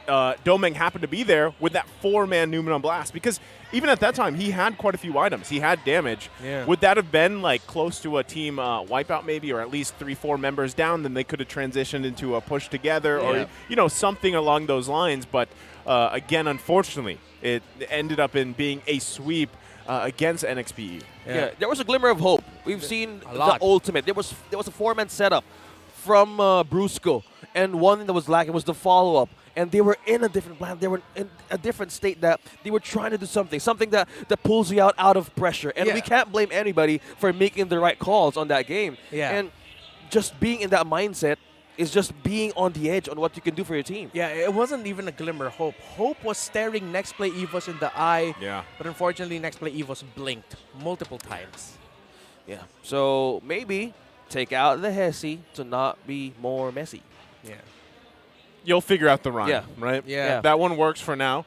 But, I believe hesitation is actually a big detriment right now to this lineup for NXPE, which is, again, surprisingly, because there are a lot of opportunities within all the games and all the series that they played where you see them hesitate, but in those situations, it'd be better if they didn't and they just push through with that aggression for most of the part. Or even when they're playing against Estes, you don't want to keep avoiding until eventually the game slips out of your hands. You got to catch on Venus, but that one thing that concerned me was she would just keep regenerating, and she has the immortality all through the match. But now the energy's up the roof. Let's call on Blacklist International with Mara on stage with her winning interview. Agents, mag-ingay ang inyong Blacklist International back to their winning ways. At nagpasikat ang inyong Edward sa Game 1. Wow. Hear the crowd. Yung Arlot mo, 100% kill participation. Naikot mo yung buong mapa in less than 13 minutes. And it seemed like yung game number 1, parang hindi pa ata dapat tapos yun. But Edward happened, yung last slash mong yon. Let's go back to that. Sino nag-decide dun sa rotation na yon? Ako lang po kasi minamaximize ko po yung ulti ni Arlot kasi maganda po siyang pang-set. Well done. Nung nakita mo how you were able to flip the game around and basically dominate tuloy-tuloy na until napunta kayo sa base. How was that for you in that triumphant moment? Maingay ka ba sa comms? Ano yung tumakbo sa isip mo nun? Wala, hindi. Kalmado lang kasi, ayun, nagagawa ko naman ng tama yung yung role ko Ayun. Inside scoop lang, kalmado siya sa game. Pero nung binigay ko sa kanya yung mic, sabi niya, kinakabahan ako. Oh, how do you feel now? How do you feel now? Mas kinakabahan. Mas kinakabahan pag may mic. Sige nga, ipasa natin yung mic. Kay Wise naman. Grabe, pag agents talaga, todo cheer, no? Wise. Okay. Dati palaging binabaan yung mga signature heroes nyo, but this time, hindi nila binaan yung Fredrin and Estes, signature hero nyo since M4. Why do you think that is? Tingin ko po kasi mas pinaproblema na nila ngayon yung ibang hero, pero yun, bigla nilang nakakalimutan na madalang lang kasi nahin magamit yun kaya pagka nag-iba sila ng strat, babalik lang namin yung gamit. And it seems like pag binalik ang Fredrin and Estes, nag-dominate ang Blacklist International. And Coach Master the Basics. Now we're at the halfway point. Ito na ang huling laban nyo sa ating first round, sa round robin. Then balik na naman tayo. You're gonna face all the teams once again. Nasa middle kayo ng standings natin ngayon. What do you expect now for the second round? What do you hope to see? Sa ngayon kasi focus pa rin kami sa improvement. So kung ano man yung mga natutunan namin sa first half, yun pa rin yung i-adjust namin para sa second half. So ang expect ko lang is lalo pa silang mag-improve. An improvement in terms of? Sa ginagawa namin, sa playstyle, tsaka sa individual skills nila. And after today, syempre may huddle kayo. What would you tell your team for today? Yun, stick pa rin kami sa sa goal namin kasi yung mga nangyari this first half, hindi naman yun yung goal namin eh. So ang goal talaga namin is yung mas mataas na makuha. And there you have it, ladies and gentlemen, Blacklist International. Go ahead, you may now take your bow and take your walk along the audience. For sure, they're happy to have you walk beside them. Congratulations! Agents, mag-ingay! Thank you, Coach.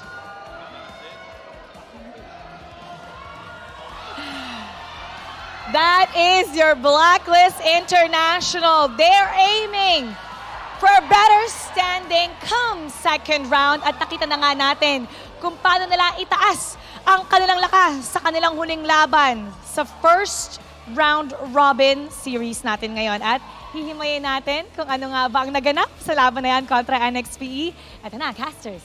Pasok. Thank you so much, Mara. And to translate what Coach Master the Basics said back there, Blacklist International, the whole team is focused on improving on their mistakes. But going back to their winning ways, it was just classic Ube that gave them the victory for today. This makes me wonder, some people are like, man, Blacklist International, they have to change their game plan, their ways in order to, climb back on the standings. But in this series, they just went back to the, Ube strategy, right? They had the SS. They had the little bit of a change that they needed to. I feel like we're going to see more of this version of Arlot specifically. But still, the one thing that I do have to say is just overall, they played great as a team here, and that's kind of what we expected here. Yep. Sometimes you don't need to do anything too crazy, change things up too much. Sometimes refinement is more than enough. Yeah, don't change what is broken. So as their games goes in the previous seasons, they keep on brewing something new. But Black International with the 2-0, Renmar breaking things down how they dominated against NXPE. Again, classic Blacklist International playing around the Estes and their individual plus entire team composition, fundamentals, and how well they play together when they know exactly what they need to do separately and what the call will be in team fights. Again, this was a frustrating game, not only for Nexplay EVOS, but again, specifically for Brusco. Imagine getting the perfect-looking setups, already getting loaded up. You just needed to watch Lolita drop down that hammer, but then you'd get interrupted twice at key moments. Actually, no, it was 3 times by US Terrify as the Valentina. We were talking about it earlier that this game for NXPE will be won through Numenon blasts. Catches onto 3, onto 4. The times Brusco got those catches, well, unfortunately, the follow-up wasn't there because either Goyang had already used the Feathered Airstrike or he can't use the Feathered Airstrike. It's just so unfortunate for Nexplay EVOS. They had all the right tools, but they just never had the right timing, unfortunately, to dish it out onto Blacklist International. Because looking at the lineup again, this was a great game for Super Reds Harith. After the second turtle, immediately, Blacklist International went for the rotation into the bottom lane so that Super Red will get and build that lead against Doming.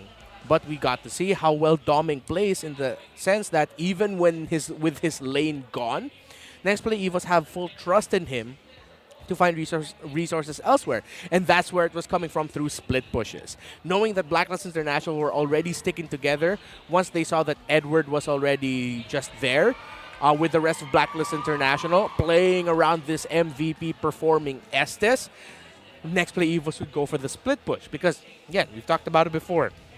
Going up against a lineup that wants to be compact, the Ube play style. Stick together as 5, will win and just demolish through them. We counter that with split push, and that's what Doming provided. And again, we have to go back to the scenario later on as we go through the highlights of Doming almost single-handedly ending the game, but Nexplay EVOS just not committing the chase. So now let's shift our focus onto what Blacklist International did right. Well, Blacklist International, remember that they were Blacklist International with their signature playstyle, refinement, as Coach Master of the Basics said, of what they wanted to do in specific scenarios, their play style. Don't change it up, just adjust it a little bit, refine it even more, and that really showed. Bang, what a beautiful Numenon blast there by Yue. We did get to see the members of Nexplay EVOS get to catch out and punish Blacklist International, but in that scenario, it was the other way around. Here is the Numenon blast that we were talking about. Actually, no, it has already been expended at this time. Luckily, they were also able to actually cancel the Numenon blast being charged up by Yue. But Blacklist, man, they're going back into that game. You're gonna be able to see a lot of moments where individually they just got to sidestep so well. They timed their ability usages so well. The taunt and then the knock-up as well, especially coming in from the Fredrin. So look at the highlights. Dobeng. Oh, we didn't get to see the full clip of it all, but you saw there how far the other members of Blacklist International were, and Nexplay EVOS were going on the chase. They just didn't get to commit it, and they didn't get to find Super Red's Harith. Gentlemen, now with that series done, I hope Nexplay EVOS goes into the next round of our season with a lot of improvements and a lot of learnings. Blacklist International, they talked about in their interview, they learned and they improved, and we got to see it in this game. That was top form Blacklist that we saw.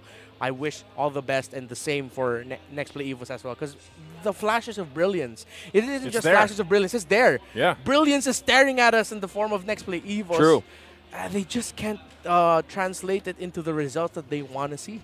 You know, again, as we've mentioned minutes and seconds ago, if there's no Hesse, no Messi, but if a team we're looking at is Nexplay EVOS, with them getting into the professional scene, the mindset they have, and they can translate these losses into a lesson, well, that could give them an edge to go into the last half of the season. With a team, such a strong team as Nexplay EVOS, they can make it happen. They just need to take down the do's and don'ts and brew the winning formula. Now we have RSG and ECHO up next. My name is OSX. I'm with Naisu and Renmar. Don't go anywhere. We will be right back. The 11th season of MPL Philippines is brought to you by the following sponsors. Smart, the official tournament telco partner of MPL Philippines Season 11.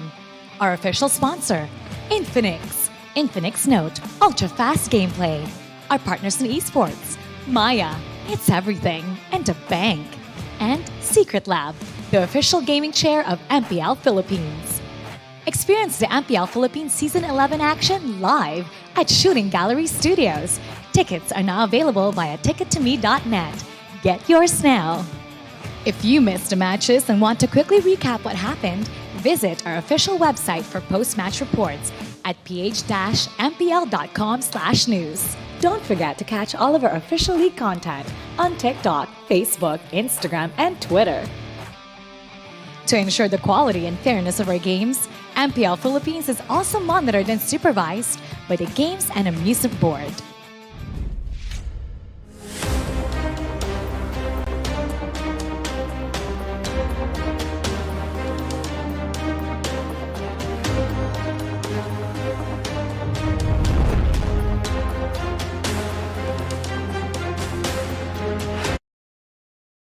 Did you know that you can switch networks but still keep your number?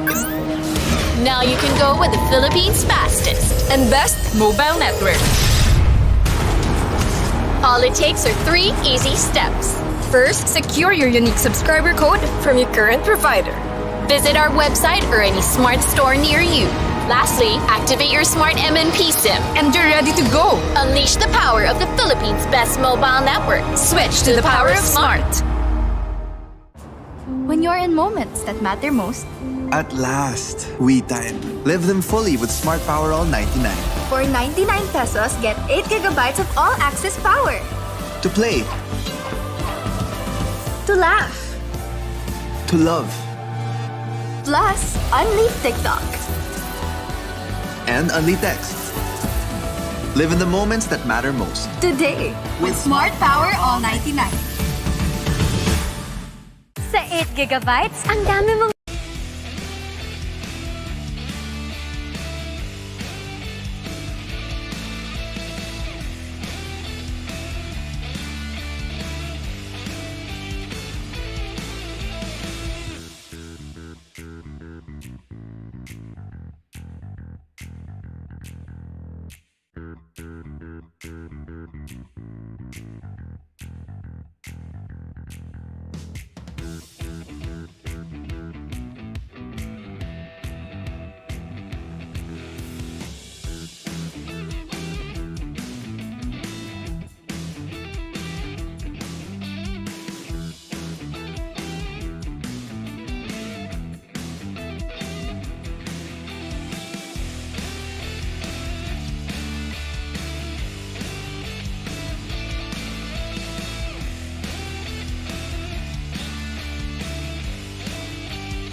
The 11th season of MPL Philippines is brought to you by the following sponsors. Smart, the official tournament telco partner of MPL Philippines Season 11. Our official sponsor, Infinix. Infinix Note, ultra-fast gameplay. Our partners in esports, Maya, it's everything, and a bank. And Secret Lab, the official gaming chair of MPL Philippines. Experience the MPL Philippines Season 11 action live at Shooting Gallery Studios. Tickets are now available via tickettome.net. Get yours now. If you missed the matches and want to quickly recap what happened, visit our official website for post-match reports at ph-mpl.com/news. Don't forget to catch all of our official league content on TikTok, Facebook, Instagram, and Twitter. To ensure the quality and fairness of our games, MPL Philippines is also monitored and supervised by the Games and Amusement Board.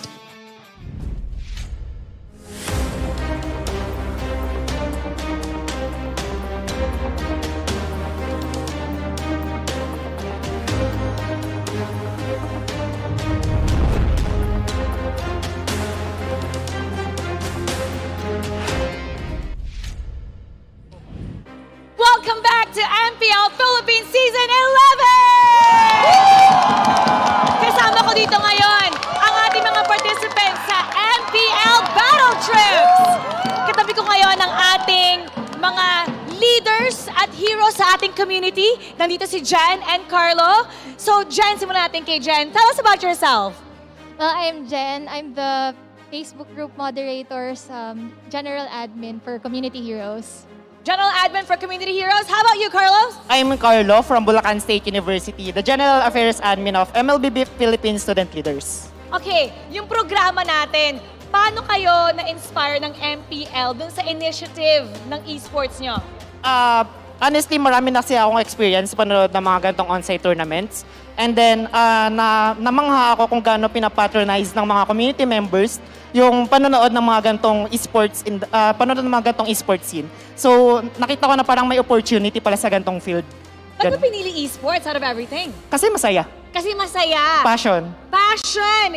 Ikaw naman, Jen, what do you guys do? And how did MPL inspire that?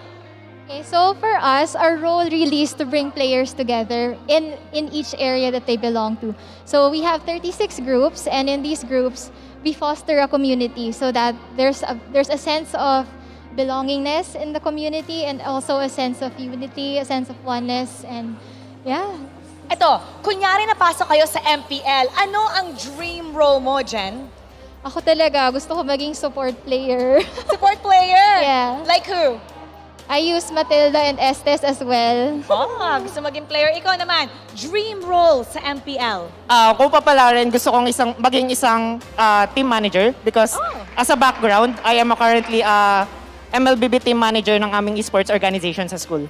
Parang ang cool ng ginagawa nyo. Jen, kwento mo naman sa amin, how can they join? I know everybody at home are interested in this. How can they join? Very good question. Okay.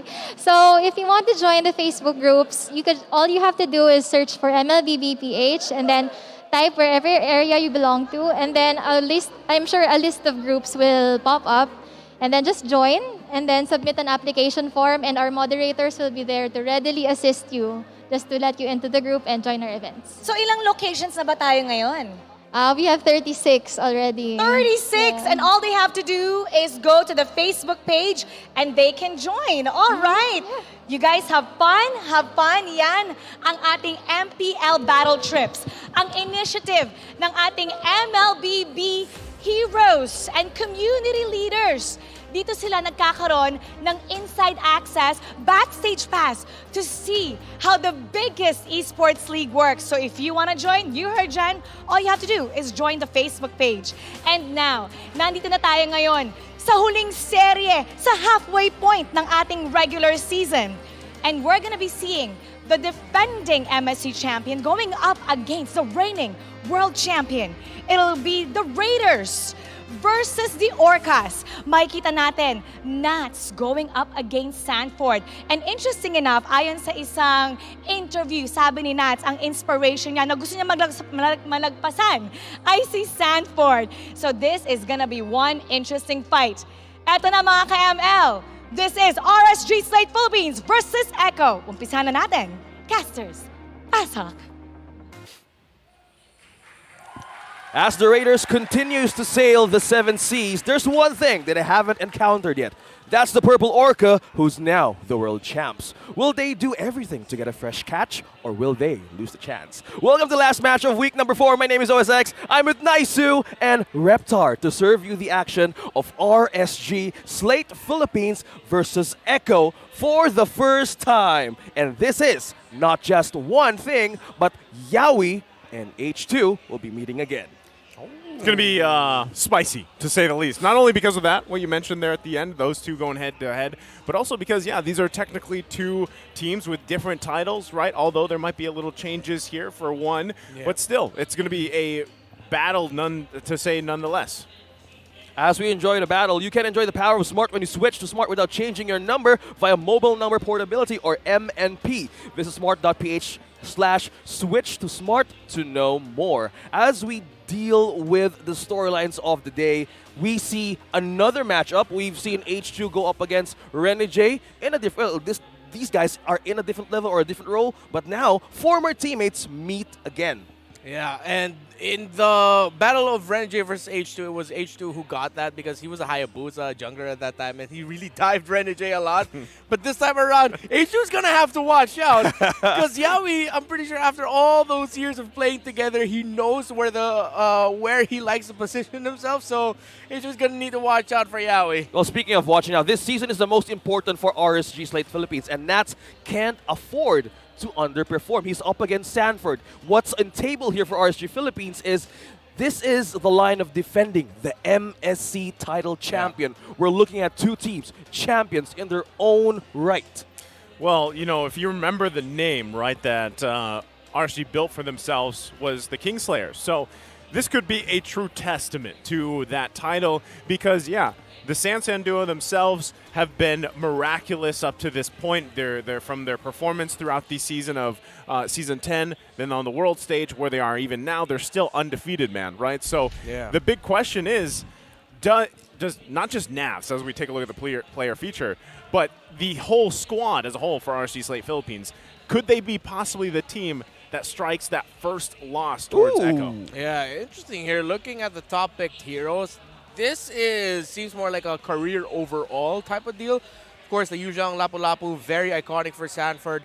But Naz, especially last season and in Season 9, man, he absolutely tore things up as an Esmeralda and D-Roth. Of course, comparing the stats in terms of the KDA, absolutely massive for Naz, even though Sanford also has an identity of being someone who can get kills.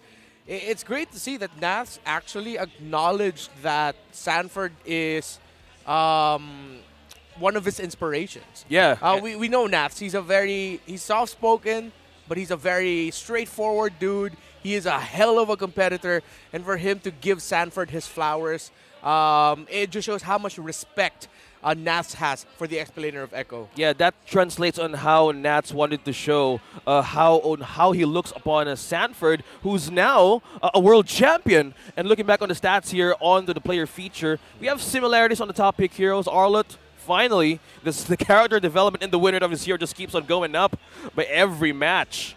Well, I think one of the biggest things to point out here, especially with Season 11 alone, is, you know, there's been a little more struggle that RSG Slate Philippines has had to go through, right, as the season went on, where, yeah, ECHO is dominating, right, to say the least here. So, of course, those stats are going to be a little bit more in favor, too, of Sanford, but still, the biggest thing is, we've been highlighting XP lanes for actually a while now because they are so very big on impact. But that's what I'm wondering, too, especially after last series.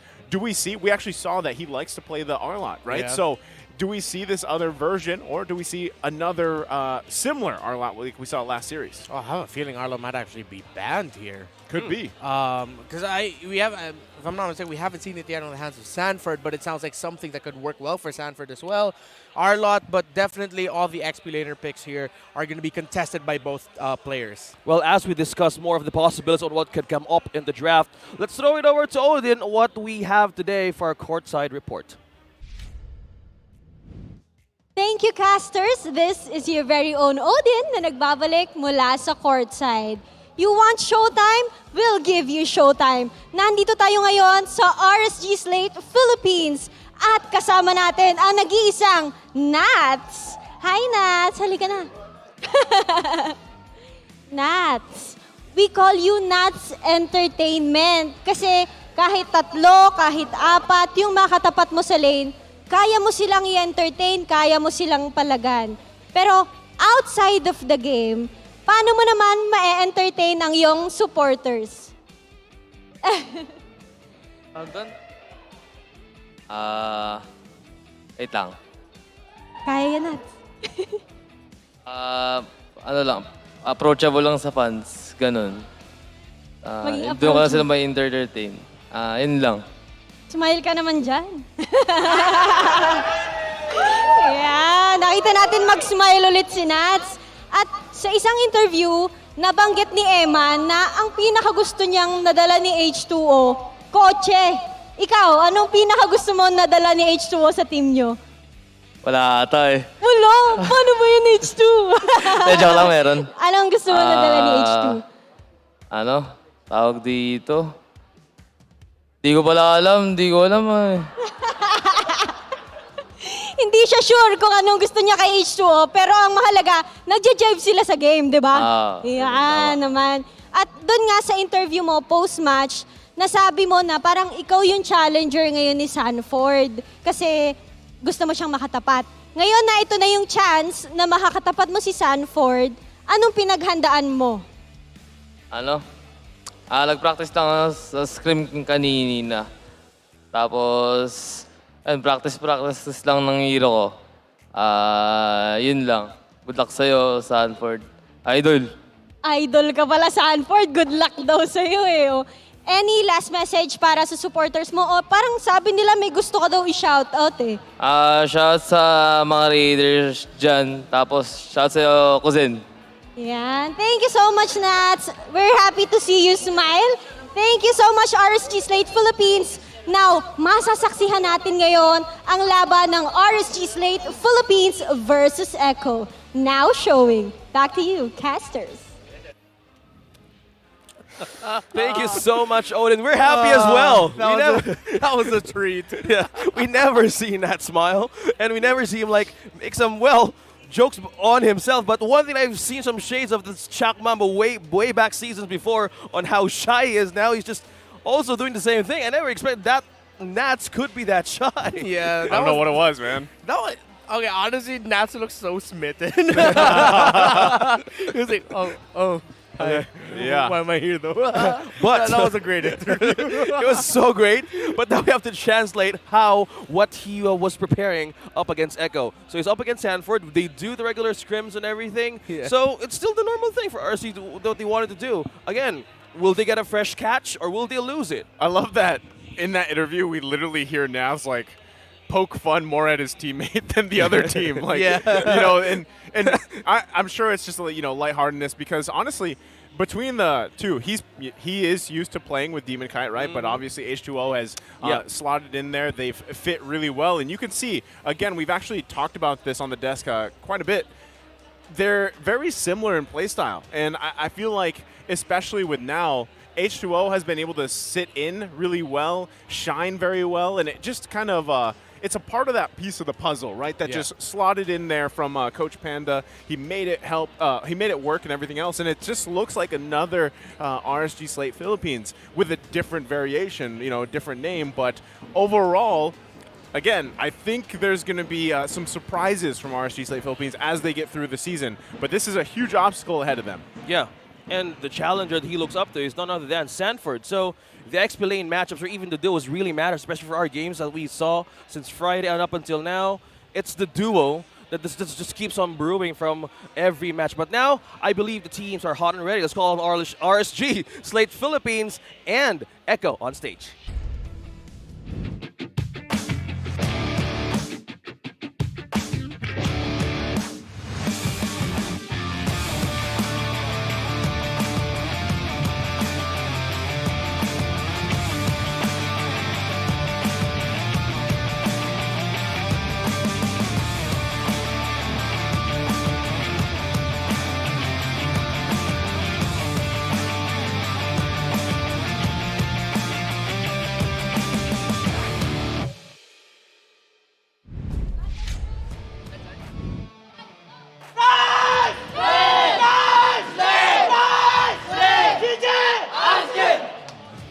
Coming back from a challenging win, the Raiders are ready to set sail to conquer the world champions. Raiders, raise your banners. It's RSG Slate Philippines!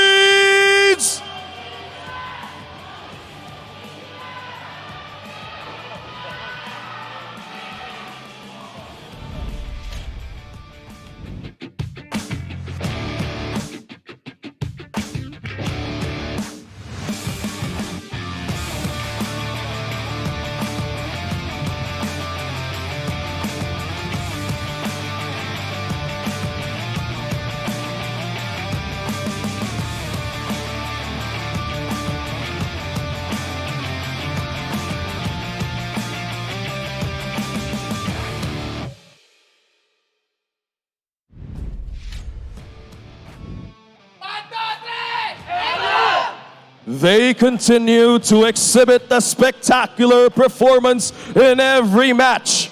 Are they ready to conquer the waves of the sea? Orcus, it's Echo!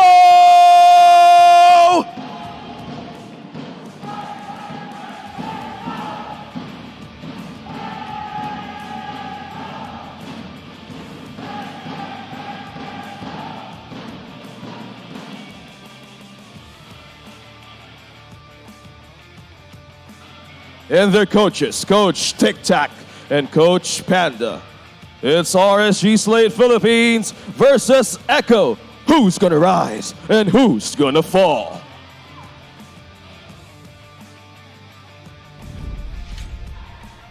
Looking back on this lineup, it's RSG Slate Philippines in their MSC winning championship lineup. Was that an energy ball, or were they were just enjoying the sun?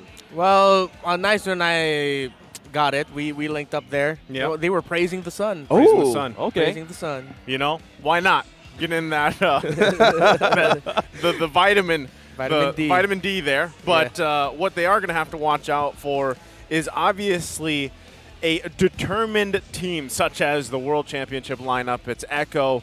And on top of that, too, like you guys mentioned, even leading into this matchup, the fact that, H2O, Yaoi, they have history. They know how they like to pretty much move around the map, the style that they play with.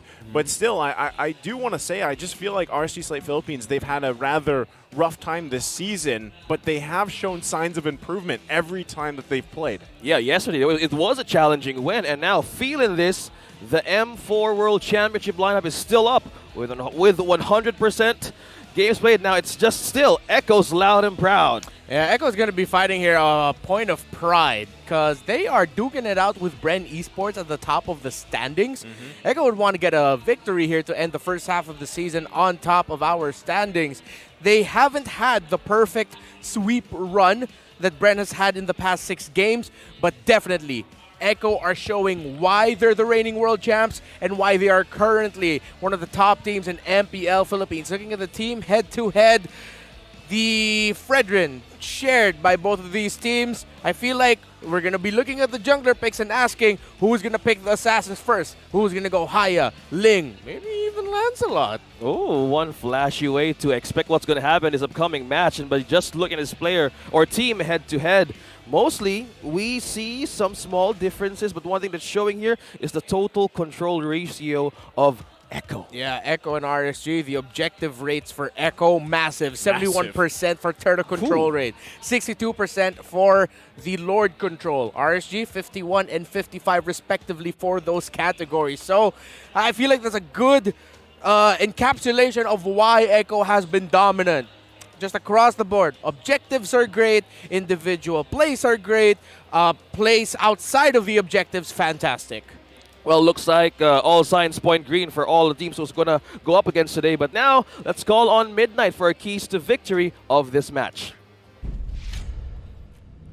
It is about between the two international champions here, RSG and ECHO. Sila naman ngayon ang maglalaban. Ito ang kailangan nilang magawin para manalo. Ito ang Infinix Keys to Victory. For RSG, kailangan nila maging handa para sa hero ni Sanji, yung Hero Ocean, yung mga kadita na pwedeng ilabas ng ECHO. Dahil nga na-flex yung kadita on both the roam and support position, hindi sila sure for RSG kung ano nga ba yung magiging impact ni kadita rito. Pero syempre kailangan nila ingatan, lalo kapag hawak ni Sanji yung hero na yan ay napakalaki ng impact na binibigyan niya for ECHO. ECHO naman, kailangan nila exploit yung tendency ng RSG na maging passive, lalo pat fundamental yung approach ng RSG. May mga times na nakikita natin sila naghihintay, patiently waiting for the right moment and opportune times para gumawa ng play. And ito yung pwedeng i-abuse ng ECHO. Again, sa lahat na nakita nating laro ng RSG, minsan kapag sobrang fundamental ng approach nila, chaos yung sumisira sa momentum nila. Inalo naman natin ang Echo Express. Pwede nilang ibalik anytime soon para ma-disrupt yung fundamental approach ng RSG Slate Philippines. Now, for both teams, naglalaro si Light at si Yawi. Two very esteemed roamers on both sides. Kailangan nilang itignan at iwasan ang isa't isa. Kailangan nilang i-expect yung mga bush play, yung mga ambush na pwedeng gawin itong dalawang roamers na to. Alam naman natin na napakainit nila pagdating sa mga target lock, target selection, and yung burst damage ay capable yung dalawang team na mag-follow up. So napaka-importante na mga bush control para sa mga roamers natin. Yan ang ating kailangan tignan for both teams. Casters, back to you. Thank you so much, Midnight, for those keys to victory. Now let's break it down. For the first one, Sanji's Hero Ocean. How big it is. How big this is becoming of a problem for the side of RSG. It's huge. It's huge, right? So the thing about it is, you know, any of these, actually any roles that have this huge hero pool, hero ocean, sorry, it is something that teams have to worry about. What I'm seeing a lot of though is obviously we have our meta. The meta is pretty much established, and leeway-wise, when it comes to heroes, there is curveballs, and it's usually down to those last couple picks, right? Both teams have done this before. Yep. But specifically, it's actually the execution factor, especially with the Sansan duo, and that's why, you know, as we get through this draft here, this first phase, if you caught the breakdown of statistics earlier, the reason why it's so in favor of ECHO, especially objectively, is because the team allows Carl Tizia to just do that, right? Like, go objectives, we got everything else under control, and that's usually what we see. Yeah, give activation to everybody. Man, these two teams know each other so well. RSG and ECHO really quick with the bans. Cho, Akai, Yuzhong taken away right out of the gate. Of course, that's a sign that RSG want to prioritize the Fredrin, of course, for H2 and take it away from the hands of Carl Tizia. Meanwhile, ECHO took away the 1-1 and the Joy, which is actually a flex pick for RSG. We've seen it in the hand of Nats. We've also seen it in the hands of Exort in the mid. So, talked about the Hero Ocean of Sanji. I feel like Exort's also another mid laner that has a lot more tricks up his sleeve. I mean, we've seen Sanji play mid lane Gusion in the past. We've seen him play mid lane Julian earlier this season. I wouldn't be surprised if Exort has picks like that under his belt. So, of course, as expected, RSG will prioritize the Fredrin. Now, ECHO, they can prioritize... Honestly, I'd want to see them even just think about the Julian, either as a flex pick right away. But they might play it safe. They go ahead and pick up the Kaja and the Faramis. I actually like this, right? It's a little different. A nice choice for ECHO, yeah. We're not picking up something on the same shelves. Now we're looking for something that they don't want to be, well, be read with this draft. Maybe that's the thing, right? Maybe ECHO is the entire ocean. Like their hero pool as a team is that ocean, right? They're an orca. Yeah, because, I mean, I'm sure most people at home are probably thinking like, hey, yeah, Kaja's open, but we do see usually a lot of Farsa being locked in. The Lapu's open as well, and we know that Sanford likes to play that. But on the flip side, it ends up being a Kaja and a Faramis pick. Yeah, and I like it. Of course, we know Kaja and Faramis are two heroes that have amazing utility because of their ability to pick off. They both have an inherent pull, but it's really their ultimates that are game changers. They are annoying, for the lack of a better term. Well, speaking of annoying ultimates that we've seen in the performance of Light up against Blacklist International, well, yeah, it's back again. It's Halloween for Dylan himself. Now they counter it with a pick with the marksman of ECHO, and now they're shortening down possible Hero Ocean of Exort because they've taken out the Farsa, who has been very successful in the matches. I wonder if Echo are going to take out the Kadita of Exort because they honestly have the lineup to deal with it. So they might leave it open if they're not. RSG, though, they still have an Eve available for them, even though we haven't seen her a lot this season. Maybe it's time for Exort to show his other picks if he has them. I want to see RSG even consider the Lilia if possible, because if the fourth pick is also a very dive-heavy hero for Echo, a Lilia would be great at punishing that. And a classic Lilia-Lolita combo plus a Melissa, you're still going to be able to set up that Melissa well. She hasn't been debuted yet, right?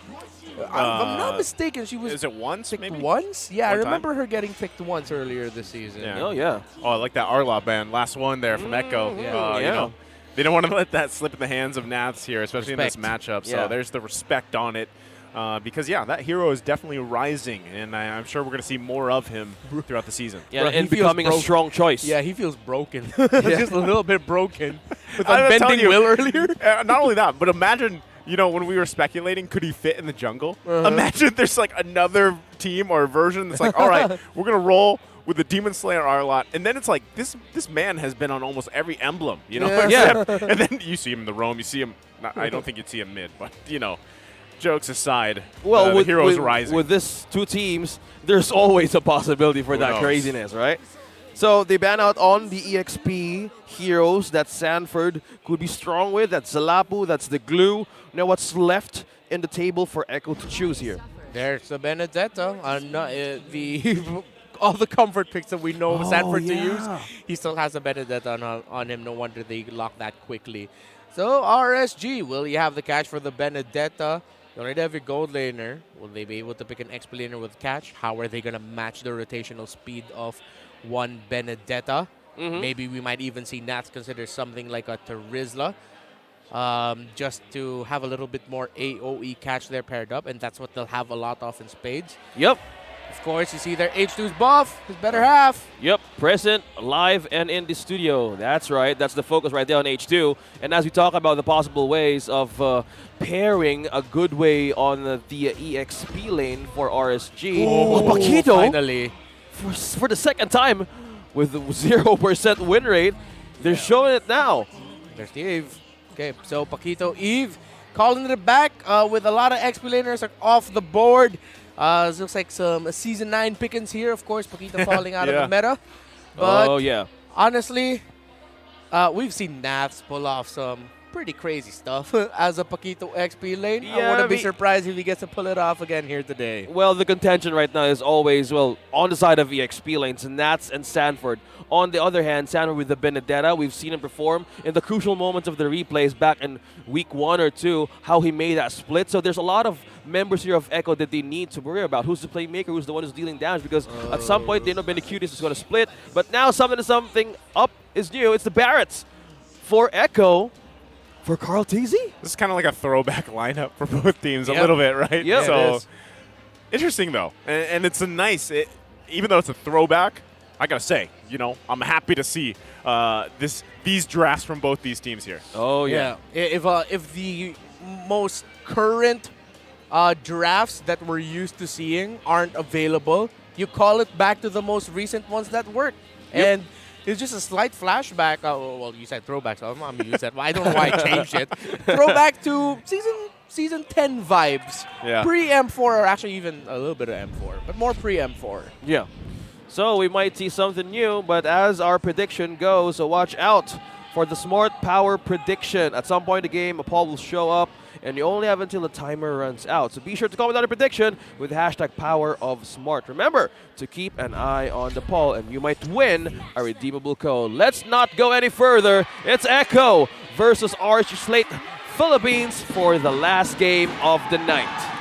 Man, these other teams got to catch up on these drums, by the way. I know, right? You know, every time Echo is here, I forgot, they imported the drums. People are importing players around the world. Echo imported drums to the Philippines. Yeah, if anyone in the teams can hear me, can one of you please bring a saxophone one day? Oh, yeah. I love how saxophones sound, and that'd be great. Imagine having a jazz group as your battle cry army. Soothing.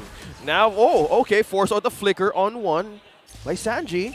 That's like covering the spaces for H2. Killer Orcas, by the way, they ranked in first in kills 14.7 on average. Massive for the Killer Whales. Oh, yeah. Now the challenger goes. The rotation is... I'm pretty concerned about rotation here. It's more like now it's Yawi with Carl Teasy finding pressure.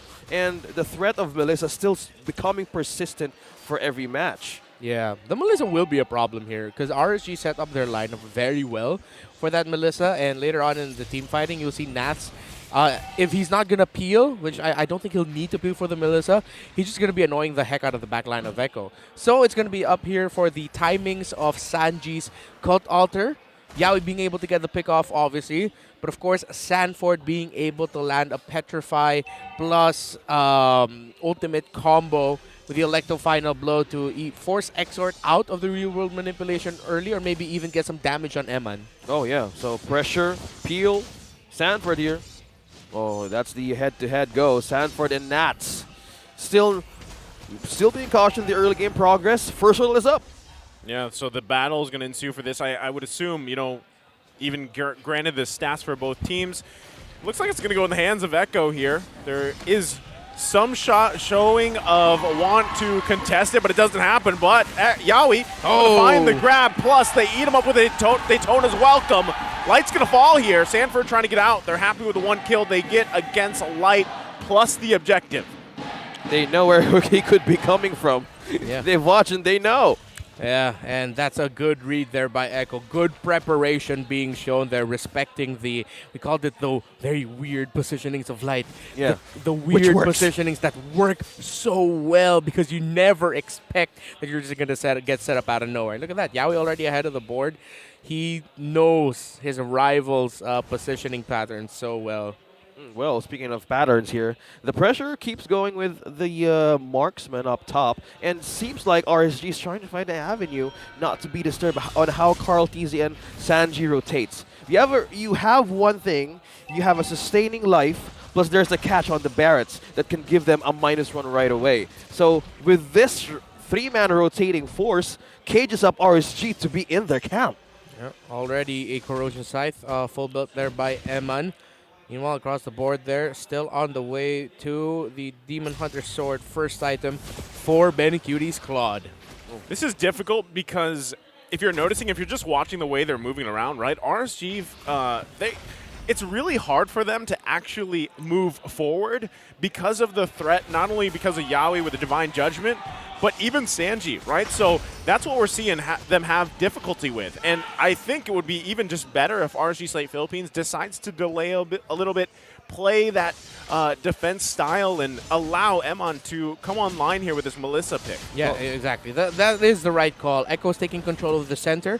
Just make sure RSG can draw some attention away from the gold lane so that Emon can be able to freely farm. Yeah, and Yawi was just there in the pixel bush for standing in the second, just waiting for someone to take a peek, because he knows that RSG would really want to get the second turtle. But on the other side, they're more leaning towards the Echo positioning.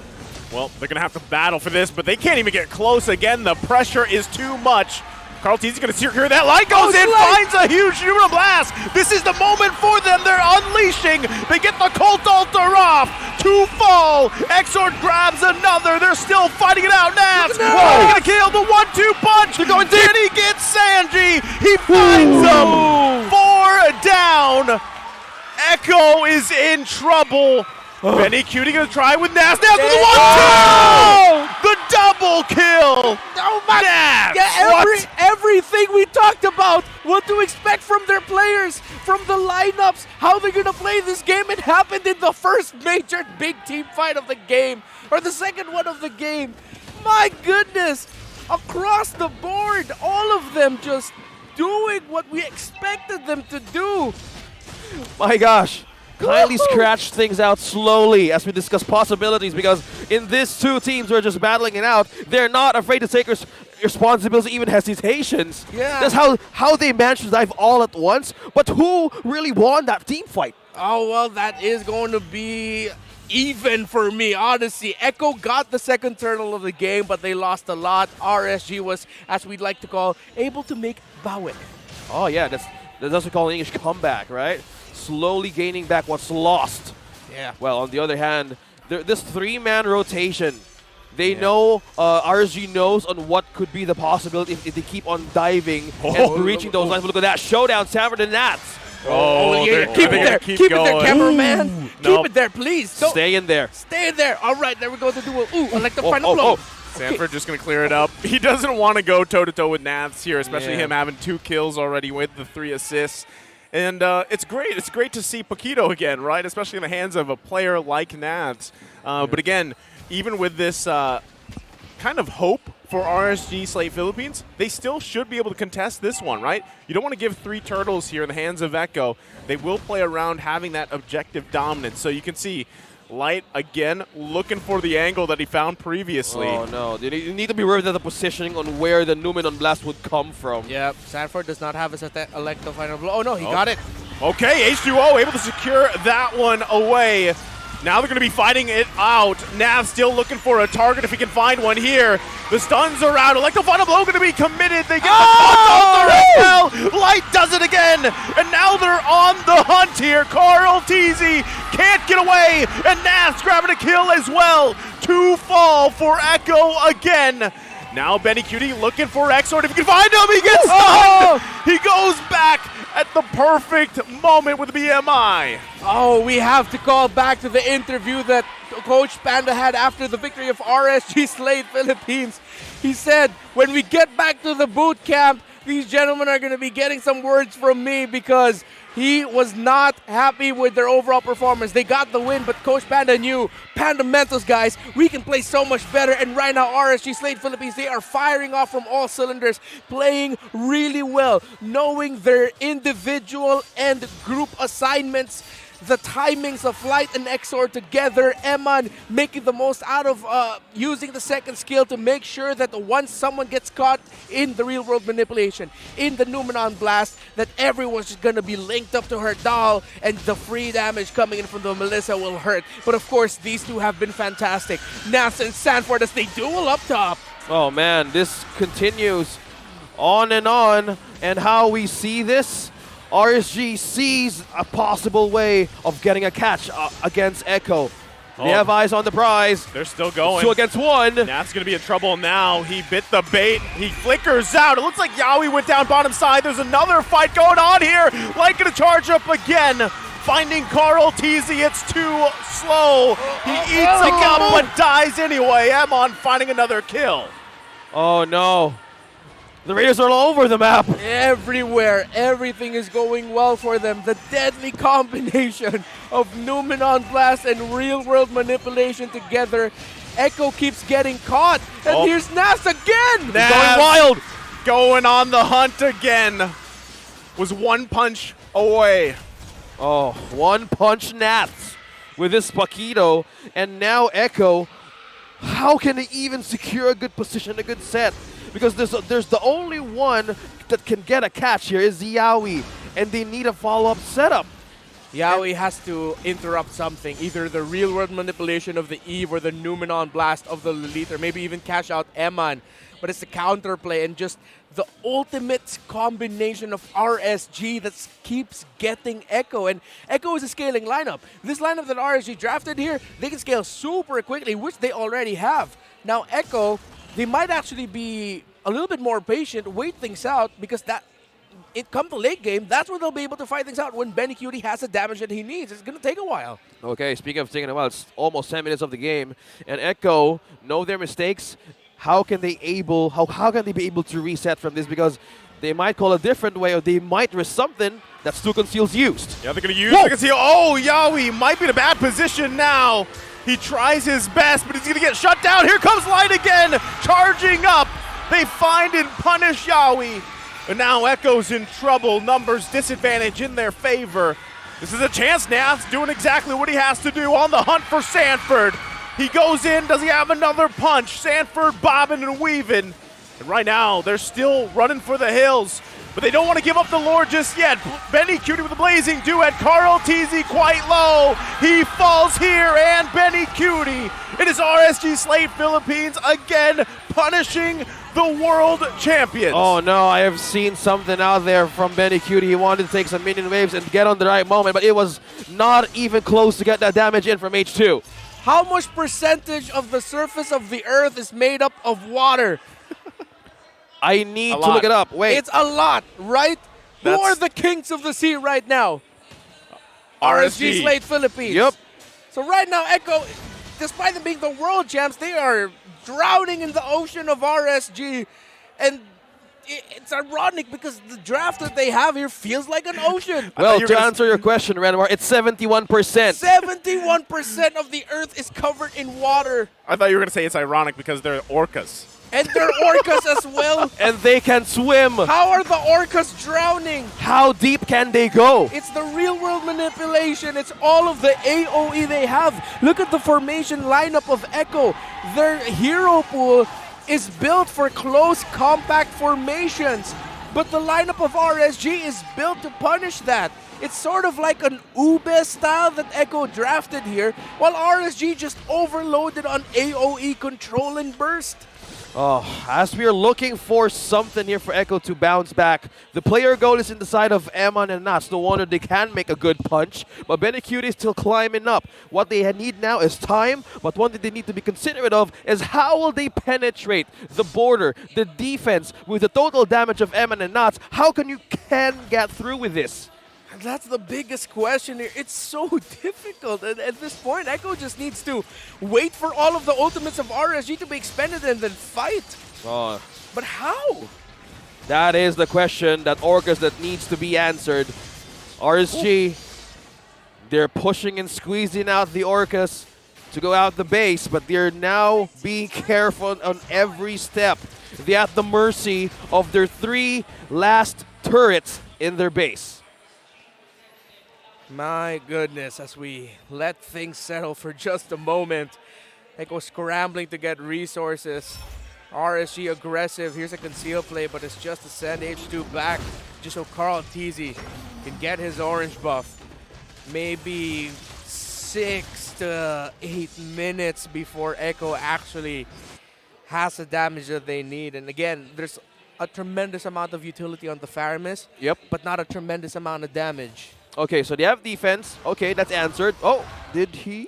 No, he was able to secure his own purple buff, Carl Teasy. Carl Teasy, okay, still consistent with the take of the objective, and on the context of Renmar, we need, or Echo needs to be in the 20-minute ultra late game state to be able to come back. But one thing that also, there's just 1 or 2 persons can hold the damage, and that's Sanji and Carl Teasy. So in order for you to get to cross that bridge, is you need to get this major objectives to buy time. But if positioning is concerned, they need to find light on where could his weird positions could come from that changes everything. Not only that, but the fact that now you have Navs parking himself, putting pressure, right? So you lose Sanford because he's got to basically stay down there 1v1 here. And this Lord now less than half health. Looks like RSG Slate Philippines wants to make Echo work for this. Even the 2 XP laners making their way down, and Light's going to charge up here, and they find the target. Carl Teasy falls, H2O secures the Lord, and now they're collapsing on top of Echo. 2 casualties and the Lord. RSG on the lead. Barrett is known for eating up his opponents, but Carl Teasy can just constantly eat up the ultimates of RSG. That is the life of this poor old Barrett's right now. Overload on AoE control and burst. All Carl Teasy can do is just stand there. RSG drafted this to perfection. Man, Pandamentals. That's why they need to go back to their booth camps right away to generate another page. Look at that. I'm sorry, but look at that. 11,600 gold on the Melissa and only 10,000 for the Claude. Complete items. Yeah, that's onto scary. The list. Devastating inside of Echo, but so deadly for the Raiders. They can melt everything in seconds. They might be looking to end this here. Again? That's a combination again coming out from Light. Going to push them back. Sanford trying to do his best, clearing with Electo final blow. They still have to work on this Lord. They should be able to clear it. They do have to regen here. So far, so good on the defense. Echo holds on to 2 inhibitor turrets. They lose the mid. Man, I just want to say how the setup is going for RSG. There's a real manipulation, but hold that thought, what's happening here? They're still going to go. They do get the pole online. He's still got the immortality. Then Cutie goes in with the blazing duet. Can they follow up on this? H2O now quite low. Light again, finding two with a Numenon blast. Carl Teasy using the Daytona's welcome to help out, but it might be too late as Carl Teasy falls as well. Emon unleashes, and in a dominating fashion, RSG Slate Philippines has their eyes on the prize. Gonna get pulled here. They get the cold altar out. Yowie falls, and they take game one against the world champions, Echo. We talked about a throwback draft. Yep. That was a throwback RSG performance. Back to Season 9. Back to when they found their groove in Season 10. That is Kings of the Sea level performance from this squad. RSG Slate delivered the most devastating game loss Echo has felt this season. Oh my goodness, the first catch of the day, and RSG gets it. Echo doesn't even have a way to counter the late game choice or even the window. And this is the first time that they lost in game number 1 from week 1 to 4. Man, I gotta say, I was expecting this to be a heck of a series. But I didn't expect game 1 to really be like that because, everything we built up when we jumped in the game, when we saw the draft, we were saying this has to happen, this has to happen. And it did, man. I don't know if there is a caster curse that people talk about. I don't know if that's the caster blessing. Yeah. But when we had that fight that broke out, and then even Navs getting the kills you need, Light finding the angles he needed, and even the keys to victory, man, it was what? Watch the bushes, right? Yeah. Watch the bushes was literally a key to victory here. And I guess that's exactly why the Raiders themselves just kind of overwhelmed Echo. Yeah, the bush, the positioning, and the position of Light. From most of the time, it gave compliments to early game that they were having problems on how the 3-player rotation in Echo was doing. Yeah. Oh my goodness. I am at a loss for words. Beautiful. That Wow. was a beautiful MLBB. Well, speaking of beautiful things, Renmar, see the picture on how RSG took game number 1. When you said beautiful things, OSX, I thought you were going to call me beautiful, but you okay, are. I'll take it. Thank you. All right. Beautiful game there. The picture for RSG, it was simple. It was fundamental fight for objectives and make sure you overload in area of effect abilities and to just cover everything. What did we talk about earlier? 71% of the Earth is covered in water. Almost 100% of the key team fight areas was covered by RSG. Numenon Blast, real world manipulation, throw out the doll of the Melissa. It is the most blatantly obvious lineup that is just pulled to perfection by RSG. To put things simply, RSG's job here was simple. Toss out your ultimates and then hurt them. And that's exactly what they did time and time again. The lineup of Echo with the Priority and the Kaja and Faramis. Yes, a great amount of utility is to be had. But when you have so many ultimates committed into one area that was layered perfectly by RSG, the utility is going to get thrown out the window. Those cult altars will just be delaying the inevitable. This was a clear draft win by RSG Slate Philippines. The priority bans on the Cho, most importantly the Akai and then the Yuzhong. Chef's kiss, brilliant. Second phase, you take away the glue from Lapu-Lapu, leaving Echo with a Benedetta. That was, for me, probably the second best pick that they had in this draft, with the first one being the Claude, because at least they had that late game capability to come back. Sanford did what he could, but the rest of Echo just fell mercy to this man. It's bright. It is bright yet again in the studio. Light is on full-on beam mode. The Numenon Blast. When we were talking about Numenon Blast and Light's weird positioning in the first series of the day that RSC wasn't even playing, I cannot believe that it ended up becoming a sort of like a premonition for what was to come. Light plays this Lolita so well. And if I am Echo, I will watch out for this pick and either not give it or take it away. Instead of prioritizing something like a Kaja, if you're going to be in the red side, maybe I'll even think about picking up this Lolita instead, because you cannot give it to the hands of this man. They took away the Cho from Yawi. They took away the Akaya from Carl TZ and Yawi. But Light got his Numenon Blast as we go back into the highlights. You saw here early on, though, Echo were able to fight some certain objectives, but once Light was hitting them with a Numenon Blast from the off angles, that was it. This team fight, these two teams showed exactly what they need to do, what they can do in this game. It was a fantastic and beautiful back and forth. But at some point, everyone just fired off on all cylinders. Nats bringing back his once signature Paquito pick with highlight plays. The timings of the real-world manipulation by Exort. Eman's positioning being great. H2 timing the usages of his taunts and his control abilities, tying them together as well. Echo just could not find the flow as the ocean that was RSG constantly crashed into them. Bang! Numenon Blast after Numenon Blast. My goodness. RSG Slate knew their assignment and pulled it off to perfection. Majority of these highlights are just Numenon Blast after Numenon Blast. That tells you everything. Oh man. Light needs to be watched out for here by Echo. A fantastic MVP performance. I have honestly run out of things to say, gentlemen. It's okay. My goodness, what a fantastic game by RSC. It's bright. It is. Basically, pagdating ng late game, yung Claude ay hindi. Let's look at the checklist. All right. So here's the checklist for the keys to victory, I think. Okay, now I can see it. Be prepared for Sanji's Hero Ocean.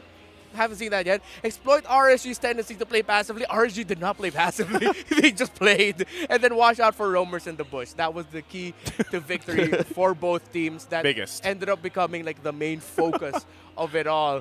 Because you saw there how well Yawi read the positionings of Light, but vice versa. Light also read the positionings of Yawi really well. Oof. But once the team fights came on, it's like, okay, there's so many things we have to worry about. Oh, look, we got Numenon blasted. Yeah, and Light, I just need to get sunglasses like right now. Yeah. Because how the man Dylan, his performances throughout the series, throughout the games that he's done, a throwback lineup, and it's a classic, but it works. Bro, Dylan like a villain. Oh yeah. You know, I don't know if this is true or not. We can only speculate, or I can only speculate. But you know, Light himself was probably having flashbacks at that time he played Lolita and he flickered into the wall. Yeah. And, you know, he was off. He was off on the Numenon Blast wall. Congratulations, Light. You just made up for it with that impressive game. And I honestly don't think he's going to get Lolita again. You know, I think it's going to be banned out. He should not. He should not. If I'm Echo here, it's like, yeah, man, let's not give that Lolita. Yeah. We got to watch out for the Eve. And, honestly, as someone who got to rank up a lot this season with Eve, I'm so happy that I'm seeing Eve more. Hey, man, you got like a 90% win rate while you were in Japan. That's true. What do you mean, That's facts. But yeah, it's good to see Eve back on the board, even Paquito back on the board. So, yes, as long as teams are willing to really tailor their drafts for specific games and for specific teams, you get to see a resurgence of older play styles, some picks that we thought that wouldn't work, but they're still really working. It was a great draft. If you're an MLBB analysis nerd, like a lot of us here, you would have enjoyed that. I'm a nerd too. I'm a nerd too. We are proud of that. Yeah, we're proud. Yeah. yeah. That's not convincing us. Yeah. I am proud. Okay. It's good being a nerd, man. All right. Yeah. Well, this is the part where we do a time lapse and go to game number 2. Yeah. Because I'm expecting 3 games today. Because from that performance, Echo needs to get back on their feet. Yeah. We got shook. I'm thinking one of the biggest things that Echo can do here is, number one, aside from banning out Lolita, like we mentioned, is not – I feel like one of the big problems here was the Faramis as well as the Carl TZ Barrett's pick. Like, that was a struggle, and you kind of felt it as he was going through, especially the rotation. Well, what's not a struggle right now is we're going to find the first game face of the day winner in this match. So once the cameras run in front of you, go ahead and make your game face. And with a device with a green background just such as that, with the hashtag Power of Smart, who is going to win who's going to be our smart game face of the day? And if you will be the lucky winner, you will get an in-game redeemable code. Heck, man, might as well just give it to Light also. Yeah. Just show Light in the backstage right now and give him the game face of the day. Yeah, just smile Light and show something from your phone. And as we look and pick, we're about to see our winner yes, we have a winner. Our smart game face of the day. Oh, that was one of the students, if I'm not mistaken, that was touring the MPL arena earlier today. Of course, if you caught the program earlier, at the top of this part of the day, Mara talked with representatives, of course, with the school initiative that we are part of in the MPL. So it's great to see that the students are also here. It's like one of the best field trips they'll ever have. Yeah, a good excursion. I never had it back in the day. This is only stuff we hoped for. You know, back in the day. Hashtag back in the day. I wish we had battle trips that we can go to MPL. Hey, you know, if Butters is 19, what are we, 20? No, we're 15. All right, that can't lowball it that much. Can't lowball it. At least be honest. We're 21, guys. Okay. You gotta make it fair sellable. enough. Well, he's the first one who got in here. Yeah, he was one of the first. So he was 12 then. Yeah, he was 12. So we're 21. Us three. Now. Yeah, the more we say it, the less convincing it becomes. You should have just left it at one time. Okay. Yeah. I'm going to leave it at now we just sound sad. Okay. And ashamed of our actual ages. Please throw up the draft. There it is. Yes, please. Thank you. We didn't know how to dig out of that one. Yeah, good time lapse, by the way. All right. Game number 2. Okay, so what Echo needs to do here is not give the Lolita. But of course, they need to watch out for the early pickups for certain priorities. Honestly, this probably was a very animated discussion behind the scenes for Echo in terms of how they're going to draft this. Echo might actually even consider banning out the Fredrin and not giving it because the hero that is commonly known as like the best to go up against a Fredrin jungle keeps getting taken away here by RSG. If I'm Echo, maybe not give the Fredrin, start from that and see what happens. Okay, so squeeze out more since we're talking about Hero Ocean. Since these two teams are really, well, confident in swimming and diving in deep, why not show something new? Show something unpredictable. So we might see another flashy one. Since we've seen a throwback lineup, we could see either a good highlight Echo lineup in game number 2. So we're still seeing a staple ones, but the Yuzong as well. A bit of a focus on the EXP lane, but that point that Yuran mentioned, the Fredrin could make a lot of difference. Yeah, they could still follow the same banning pattern and take away the Valentina. I'm talking about Echo here. But instead of prioritizing the Kaja and Faramis, they might take one of those and then pair it up with something else. If anything, I'd rather take the Kaja, but pick something else aside from the Faramis. Or maybe hold back on your roamer pickup and pick it up later for the adjustment. But Echo says, nope, we are taking away the Fredrin. I like it. Valentina first pick is available here for RSG. But, hey, what about you go super throwback? What? Say first it. pick the Paquito. Ooh! Wow. Wow. Was that season 10? Season 9. Season 9. Yeah, season 9. He was like every the single pick. time. He was like the Fredrin back then. Yeah, he was the Fredrin back then. And, again, that might actually give some flexibility because now you've taken away 2 of the tankiest junglers in the game. So now there's a little bit more room for high damage dealing junglers. Oh, it's not going to be the Paquito, it was the Valentina, and we're seeing a Magus getting hovered by Echo right now. What they're going to be picking up. Oh, is that serious? Right away. Good rush there on the Melissa. Okay, I thought it was something with one-eyed. But yeah, okay, it's a Kaja. Yep. Melissa and a Kaja. Good pickup for Benny Cutie here. Yeah. You know, I feel like the previous game, Kanja's great and all, especially with the ultimate, but we saw that kind of difficulty that was there, right? To really get the proper divine judgments off to pull them in the right areas and everything. And even times when you just got straight up CC'd, even when you had the divine judgment off. So then you're in a bad position. So hopefully they can make the adjustments needed for this. But also interestingly, that they go ahead and just lock in the Melissa right away. Yeah.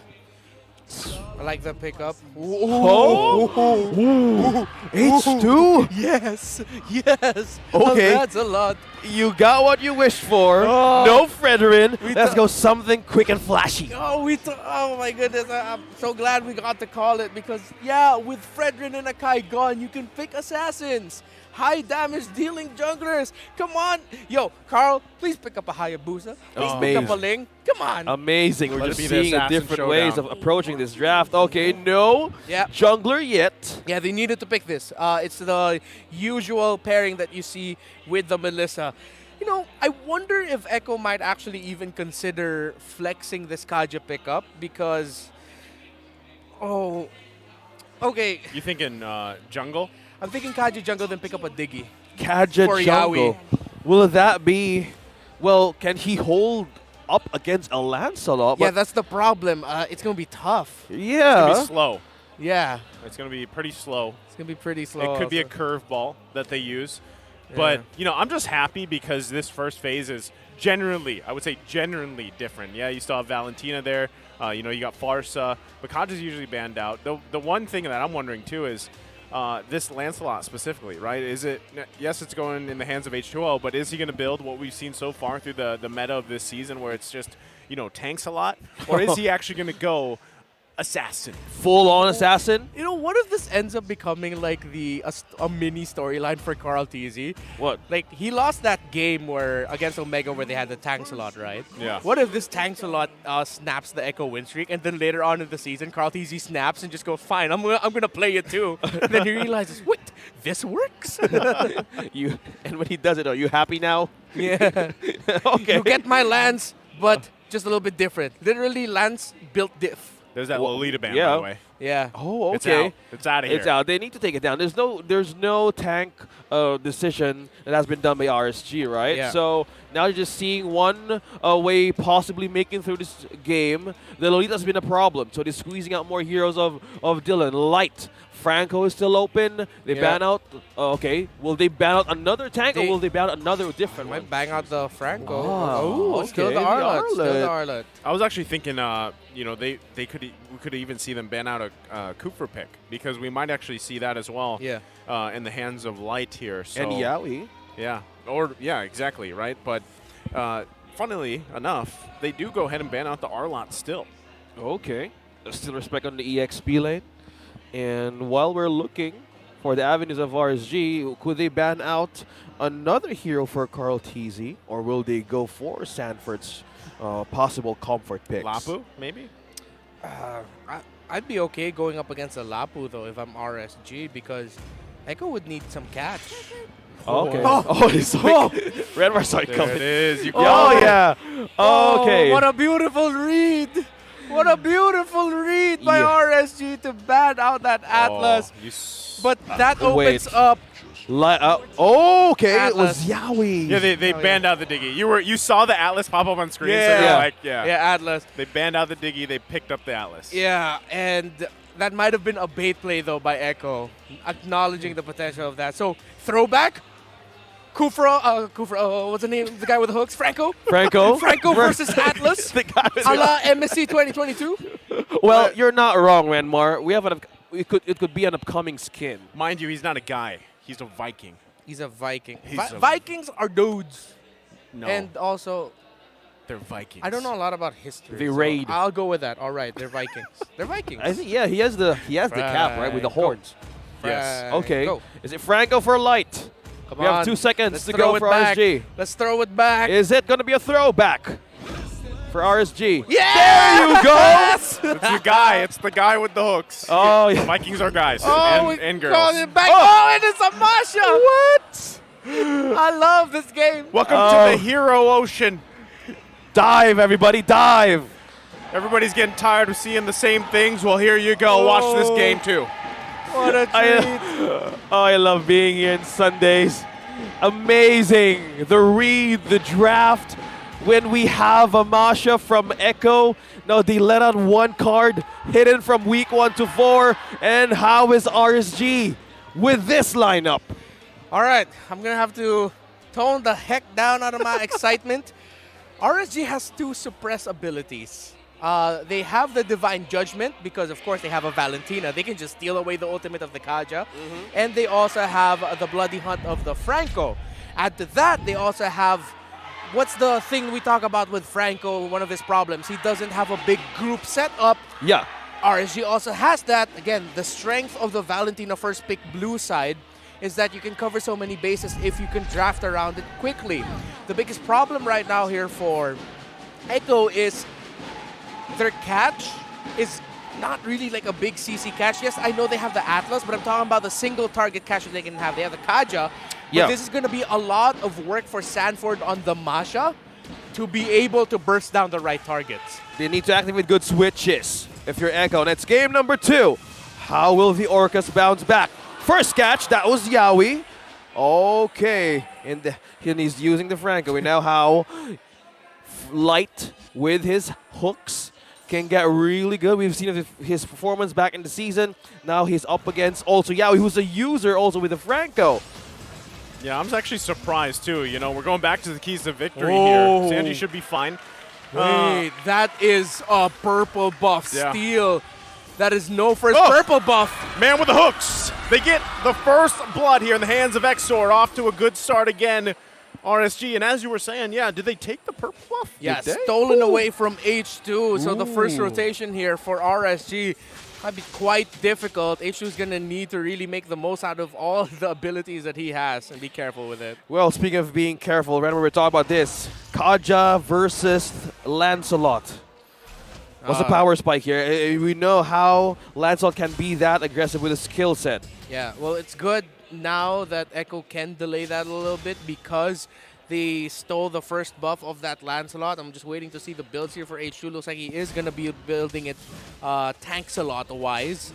So both junglers, it's not going to be an easy time, but it will be an easier time for Lancelot. We all know the strong combination he has with being able to secure objectives. Yeah, I'm actually surprised too because like RSG Slate Philippines just relying on pure athleticism to avoid Yawi fatal linking them, right? Like they're just gonna flicker reaction time out of there, but Yawi does find a target. Light does flicker himself. There's the copy version. Plus Light does fall. Feathered Airstrike finding the mark, but the turtle does go to RSG as well. Looks like the Vikings really know how to catch a fish. Oh my goodness, Light saved that turtle take for RSG. The hook that he was able to land, of course, and of course Exort with the counter fatal links, as we were talking about earlier with the Valentina, and we're going to be seeing Exort shuffle that around. Is he going to be getting the ultimate of the Kaja? Will he be getting the ultimate of the Atlas? So many options. It's just going to be down to timing. Oh, close the timing there. I just got it. How did they manage to able to get those catches correctly? So deadly. Well, in the hands of these players, you expect Caliber, top prime form. Light's gonna be in trouble. Yeah, you can't escape this one. He's gonna fall here. Sanji grabbing another kill. That's gonna be scary as the game goes on if Sanji keeps getting those early kills. Yeah, great conversation, conservation of abilities there because Yawi didn't utilize the fatal links, even though he was probably thinking that, well, they had the information that Light doesn't have his flicker yet, so he didn't need to commit his ultimate. Good call. Well, battling. Mid lane, they gotta watch out, Light. Setting up. Sanji's gonna be in trouble. He's gonna get locked down with the Bloody Hunt. Can he get out in time? He can't, because he gets fatal linked by Exort. Light grabbing the kill himself. And now we're back to it. It is 2-2 across the board, but a little lead here for RSG Slate Philippines. Slowly, they want to get Vision up against Echo. Light really covers a lot in terms of the jungle of the Orcas. The main goal here, give a hard time for Carl TC to get those objectives and have coverage on where everybody's going at. Well, see, that's how this is going. H2, they have eyes on the bottom lane. Yeah, I don't think they can commit to that one. Everybody knows that Turtle's going to be up here in a couple seconds as it spawns now, and they got to get in position to battle this one out. Okay, now Echo starting with a good position. Well, Sanford is one thing that he needs to do is just pull out a Lapu-Lapu using the ultimate. Just CZ's connection of RSG is deadly. Can they take this? Nath's going to have to go in here. Carl TZ does secure that turtle, so now they've grabbed one for themselves. It looks like they're just going to back off for now, happy with the objective. Yep, good call for Echo to draw back. A very small thing happened there with a big consequence. Sanford with a quick burst onto Nats. Gives them positional advantage. They're going to find Light once again, and they're going to push the situation, but they can't get Light down here. 4 members of Echo down bottom side. Yeah, you saw there. Echo actually thought, okay, guys, we don't need to push this. And then they suddenly turned around and said, oh, wait, no, guys, we can push this. This is how the pressure really works inside of the team or the player's mind. Like, if something can be worth pushing or sacrificing with, they go for it. With the play style of Echo, they're really not afraid to take those risks and just move forward. Oh, okay. So, Echo right now just really committing a lot to protect Benny Cutie. They know that RSG is committing their rotations there. The information is getting collected by Sanford that the members of RSG are more in the bottom side. So it's a good call here for 3 to stick. Ooh, close. That was dodge really close. there on the hook. If that landed, that would have been a big win for RSG. So now that RSG has one thing that is really, really crucial, the hooks of Light. But on the other side, Yawi on the other side could be beneficial if he gets hooks first. There's an opportunity. Oh, they're going to be in trouble here. They find Carl TZ now. The eyes set on Yawi. Can he escape this one? He's too slow. He falls as well. 2 down for Echo. Sanford holding on here. Another hook dodge by Sanji, but RSG still finding moments. Yeah, the positioning again of RSG still shining here. And their internal timers knowing when Echo would want to position themselves in certain areas. Catching off Carl TZ. Oh, H2 needs to be careful. Yeah, he's going to get thunderclap, but he's going to be fine for now. Also, just picking up that Guardian Helm, so he doesn't have to go back to base regen. But that next turtle, the third one, is now for the taking for both teams. Well, positioning could be very, very nice for Echo to secure their bushes. Because most of the time, they can be surprised by the ultimates and the catches. Oh, look at Sanford. Look at Light here.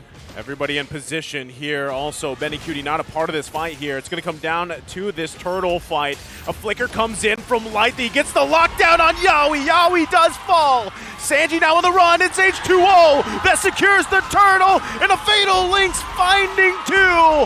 Another member goes down for Echo. Exort and Light, the lockdown OSX as you mentioned. Oh no, that flicker combo onto Yawi froze. Oh my goodness! The man with the hook! Oh, he's catching Orcus today! Finds another! I didn't even know you could catch Orcus! They're massive! They're big. Light's bigger! But they're catching the world champs 1 by 1. Oh, this is classic RSG. Echo though looking for the clap back, looking for a way to turn things around. This is the RSG Slate Philippines. People have been waiting to see in this season. It looks like they have found their footing. 4.5K gold ahead in this game number 2. Okay, let's take a breather. We have a replay. Is it the hook? It is. Oh. Nats with the information, being able to see that that's where Sanji was. Recalling. Woo! Thank you so much, Infinix, for capturing that moment. Glimpses of RSG rising. How's the items right now up against Echo? Okay, big discrepancy between the two mid laners. Sanji's only about to hit 4,000. Xrod on the way to 5-5 already. Good catch by Yawi. He's going to miss H2O, though. Now he's out of position. Going to get locked down again. Yawi in trouble. Can't walk away from that. And now H2O push the back line again! Benny! The man with the hooks, Benny Cutie! You can't escape it! Exort following up, and they still go forward. RSG Slate Philippines pressing down the mid. My goodness, man. What did Coach Panda tell RSG after yesterday? I am curious. Somebody make content out of it. Because this performance that RSG is giving, all of us predicted an Echo win. but RSG are on the way to a sweep against Echo. Do you want to gamble this? Sanford, what can he do? Carl Teasy can't get there in time! Again! The Fatal Links comes out from Export! And there's the response, but Echo's too late! Now H2O on the hunt, still looking for Sanji. Can't get him, and Sanford falls as well! Exort is a monster! RSG prepared for this game beautifully. The drafts, how they execute in game. You are watching a team who prepared to this for this in spades and are just doing everything they wanted to do. What a performance by RSG Slate. They're on the way to sweeping Echo. Can they end it here in less than 15 minutes? It's only 10 minutes into this game. And it's 13-2. And they're not on the base of the Orcas. Man, I didn't expect for this to happen. Like, it happened so fast with the lead now of RSG. You need so much defense to even hold and get a good setup into their back end. He finds another one. The Bloody Hunt's going to come down. Sanford trying to help out Carl Teasy. Is it enough, though? They find Yowie. He falls. Sanford in a bad spot. Going to get whittled down here. There's the return damage, though. They do find Light. Roamer for Roamer. There's so many Fatal Links in this game. Yeah, and there's I much know it's jump, only 2. catch. Yeah, we're talking about being in the ocean. Yeah, yes, this is the sea. This is what we call a good old-fashioned bakbakan. Yeah. Bakbakana. Yeah. Bakbakana. We're Strong fighting. time. We're fighting. If Malaysia has bole, this is our bakbakan. Yep. One Komanjin, Basta, Babakana. Babakana, yeah. Is that right? Yes. Yeah, that's correct. That yeah. was perfect. Oh my goodness, Light. Look at Light walking. He's on no the way. Lolita, Yeah. no problem. Yeah, he got his Franco. Calling it back. Again, this is the RSG Slate that dominated in Season 9 and, of course, winning MSC 2022 back in their old form. It has been quite a while since we've seen RSG like this, and this is a revenge game for RSG. Oh, H2O going to push them out here of the orange buff. Hook not going to land that one. Yeah, we have to call back to MPL Philippines Season 10. RSG Philippines only lost to one team during that playoffs, and that was Echo. Once in the upper bracket, and then again eliminated by them in the lower bracket. So that was an aspect of the story that we didn't discuss. This is a revenge game for RSG. Yes. And one thing that Coach Panda is looking up and forward to is the one that was becoming a kryptonite for the team. Back in Season 9, NXPE was the one, but now Echo being the world champs, there's one thing that they would want to achieve, and that's having the world title. But a team as strong as this, I can imagine how much pages he made before the week 4 started. RSG, though they do not have to worry about a contest from Echo. They will have to worry about how they're going to end this against Echo. They have the right tools. They have the catches. But Echo does as well.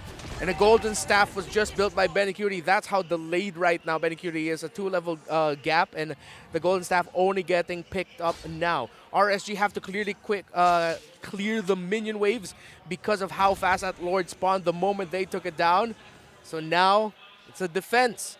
Will the winning streak snap? Yep. Or will Echo force a game 3? There's no deaths on 4 members of RSG. There's a push up in the mid, but can they still clear this? They have Benicute and they have Sanji. Oh. Yowie got 2! Yowie going to find 2 with the Fatal Links here. Do they have the follow-up damage? Exor does fall. Finally, first death of the game. Echo finding hope here on the defense. The high ground defense is massive here for Echo. The question is, can they hold on? Defense items. Can they hold on until the late game? How is this now for Echo? Twilight armor was built up by that Lancelot. So other than sustainability, he'll also deal a little bit of magic damage from time to time. But now Oda's at the hook and the hunt. Okay, they're going to lock down Carl Teasy. They may look to disengage here. Light trying to get away. Emon and Nath just parking here patiently. Also, keep an eye on H2O. He's approaching from the backside, the side angle. He finds Carl Teasy. No! There's the hook from Light. Here comes Emon. Emon with a torn apart memory. Taking out Carl Teasy, and now I set top side. Turret's going to go down here. Sanji trying to buy some time, clearing up the best he can. He's going to get stunned by Navs. Has to back off. They lose the top turret. Cutie doesn't have the damage just yet. It'll be up to Echo again. Be waiting for that more items. They have their ultimates. No feathered airstrike though for Sanji. This is not looking good for Echo. How can they go out? Nats on the middle. Nats going to jump in towards Sanji, forcing him to heal up here. Eyes might be set on the base, but they just can't get to it. Echo, another successful defense for now. Oh, RSG. I'm giving them 5 minutes. 5 minutes for them to end this. If not, if Echo are still in a good position there during that time frame, they will have what they need to completely turn this game around and counterpunish RSG. Look at this. Damage received. All 3 from Echo. Just how do you want it to absorb the damage value from RSG to hold the line? Yeah. I mean, that's just even more evidence of how dominant RSG is in this game. Oh, that's a lot of damage eaten up by Echo. Now, as Renmar has his timers on how to make Echo go for a comeback and force a game number 3, they need 4 minutes if they can make it. But now RSG has eyes on this Lord. Well, Nash is still holding the line back down bottom. Yeah, it's like that classic song. We got 4 minutes to save the world. Oh, yeah. I don't know that song. Come on, man. It's not that old. Come on. I thought we were 20, man. Yeah. Oh, yeah, right. Oh, I thought we're 21. I heard that. That's Justin, right? Yeah, I heard that on the TikTok. Well, really? there you It's go. Justin T. Yeah. Well, right now we're going to come down to another defense for Echo. Can the world champs stay into this? Okay, already a Malefic Roar as well, so that's 4 items. This should be enough for Cutie. But look at all the sustainability that the members of RSG has. Athena shields across the board, a blade armor there for Navs. And a rose gold meteor for Brody. Rose gold meteor as well for the Brody. Oh my. Echo will have their work cut out for them. They need to be careful. They need to watch out for Exor. They need to watch out for Light. Okay, let's see how Cutie. They're going to have to deal with this Lord here, still managing the waves the best they can. Exor holding on to the Fatal Links as well. Yaoi not finding the moment he's looking for just yet. They hold on a little bit longer. Lord should finally go down here. Echo still defending this game. Yaoi comes in to Winter Truncheon, able to juke him out. Can they end it here?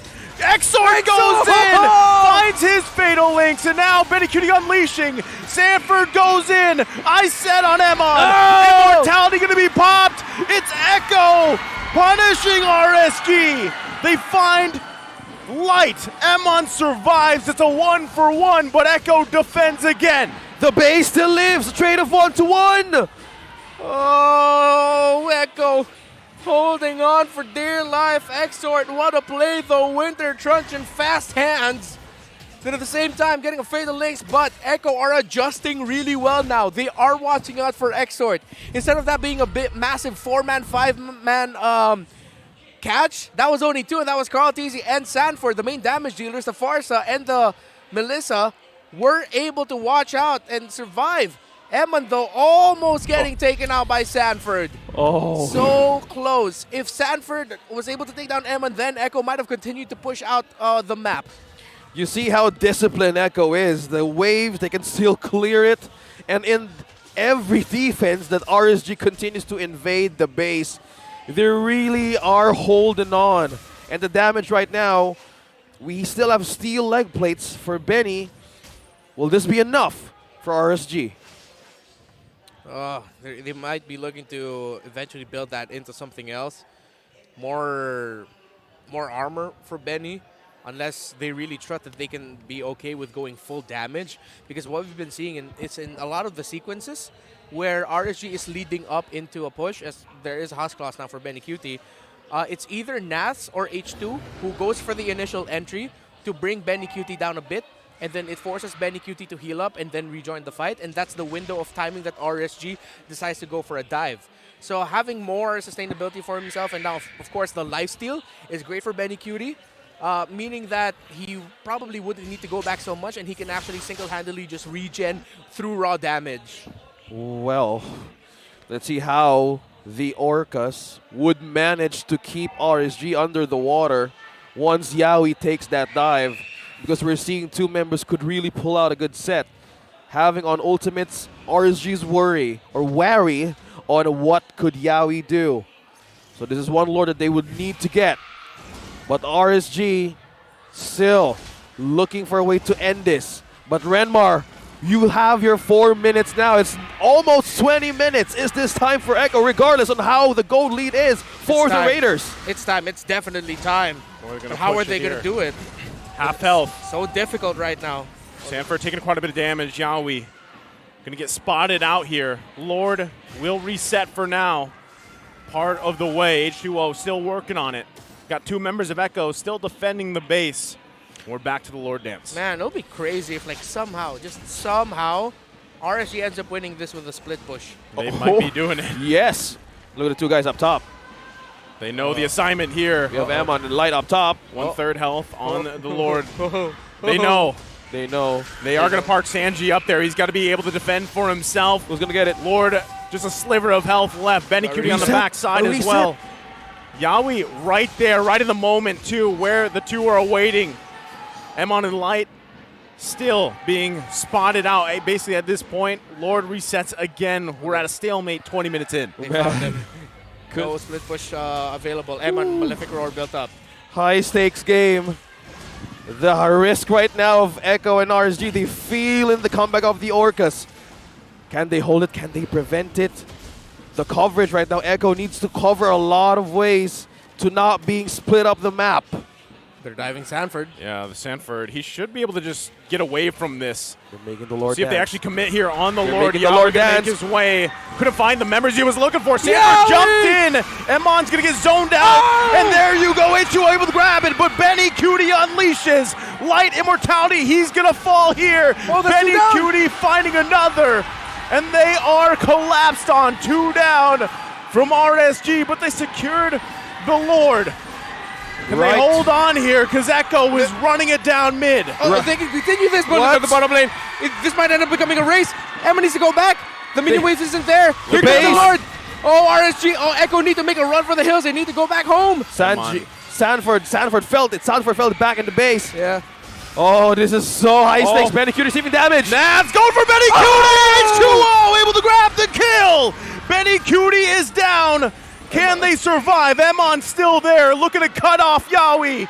The minions in the base of Echo. So many minions are there. It's only Sanford. They're trying to stop Yaoi Can here. they hold the base? The base is half health. Echo's base. Here comes the Lord as well. They've got to get back to defend to stay in the game. Yaoi falls. Naz can't get there close enough. Sanford takes him out. Echo holds on a little bit longer. Can H2O do it? He's got no minions. Three members of the Raiders. Find the lockdown. He's got the base. And RSG Slate Philippines gives Echo, the defending world champions, their first loss of the season. That's right, Omar Lexi. Stand on that table. Celebrate. RSG Slate. Just when you thought you knew what to expect from Season 11, just when you thought the story has been told, RSG Slate Philippines says, don't you forget who the kings of the sea are. We don't care if you're the world champs, we will sweep you. And they get the victory. What a beautiful and surprising ending to the first half of our season. First time meeting on stage. The world champs, the kings of the sea. That's one purple orca that they haven't encountered yet as they sail the 7 seas. And the fresh catch makes it 2. The first time this season, Echo bows to walk to the back. As now RSG Slate will have their moment. Just when you thought you knew what to expect, that is a sign. RSG Slate said, come back next week. This opens up all the possibilities now. My goodness. What a big damn. Big damn, baby. I love that you said that too, because that is the last winning moment we're going to see for this first half of the season, and it makes, yes, things so interesting now, what's ahead of us. Whew, what a match. What a They were match. defending the base, and the main problem is how do you get back? My guy, they defended the base for like 8-9 minutes. Yeah. Like, that is one thing, and they had a lead of what, 8 to 10K gold. Yep. They did hold on for quite a while, but wow, RSG Slate Philippines, man. Well, they are true Vikings sailing on the sea. They know how to fish, and they definitely know to catch a big orca. What a performance. Amazing. That Amazing. is how you remind people who the defending MSC champions are. They are hell-bent on getting back into that stage. They have talked about it. They want to go back and be able to defend their title, just like what Omega was able to do in MSC 2022. They want a chance to defend it. It's only the first half of the season, but that is how you tell the world, don't forget us. This might not be the exact same lineup, but we are still here. We are still the kings of the sea. We are still RSG Slate PH. A reminder for those contending for the title. Yeah. RSG, man, this season could get any better? It only can. You can only get better from here with this. And just being lost for words, just being drowned in the action. Even us, we're so amazed. A spectacular performance. We've seen Echo exhibit, perform well in all of the matches, but for the first time, swept. Now, let's call on Mara Aquino together with RSG Slate Philippines back on stage with their winning moment.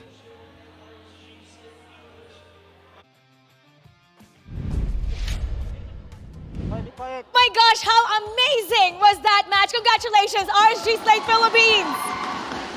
My goodness! Sobrang ganda ng laban, Coach. I have to ask you, how different was the preparation for this game? Because not only were you going up against the reigning world champion, you're going up against a team with such a great momentum. They have not lost a single series. At sabi mo rin kahapon that you had some talking to do with your players after some mistakes. So, coming to today, how different was this preparation?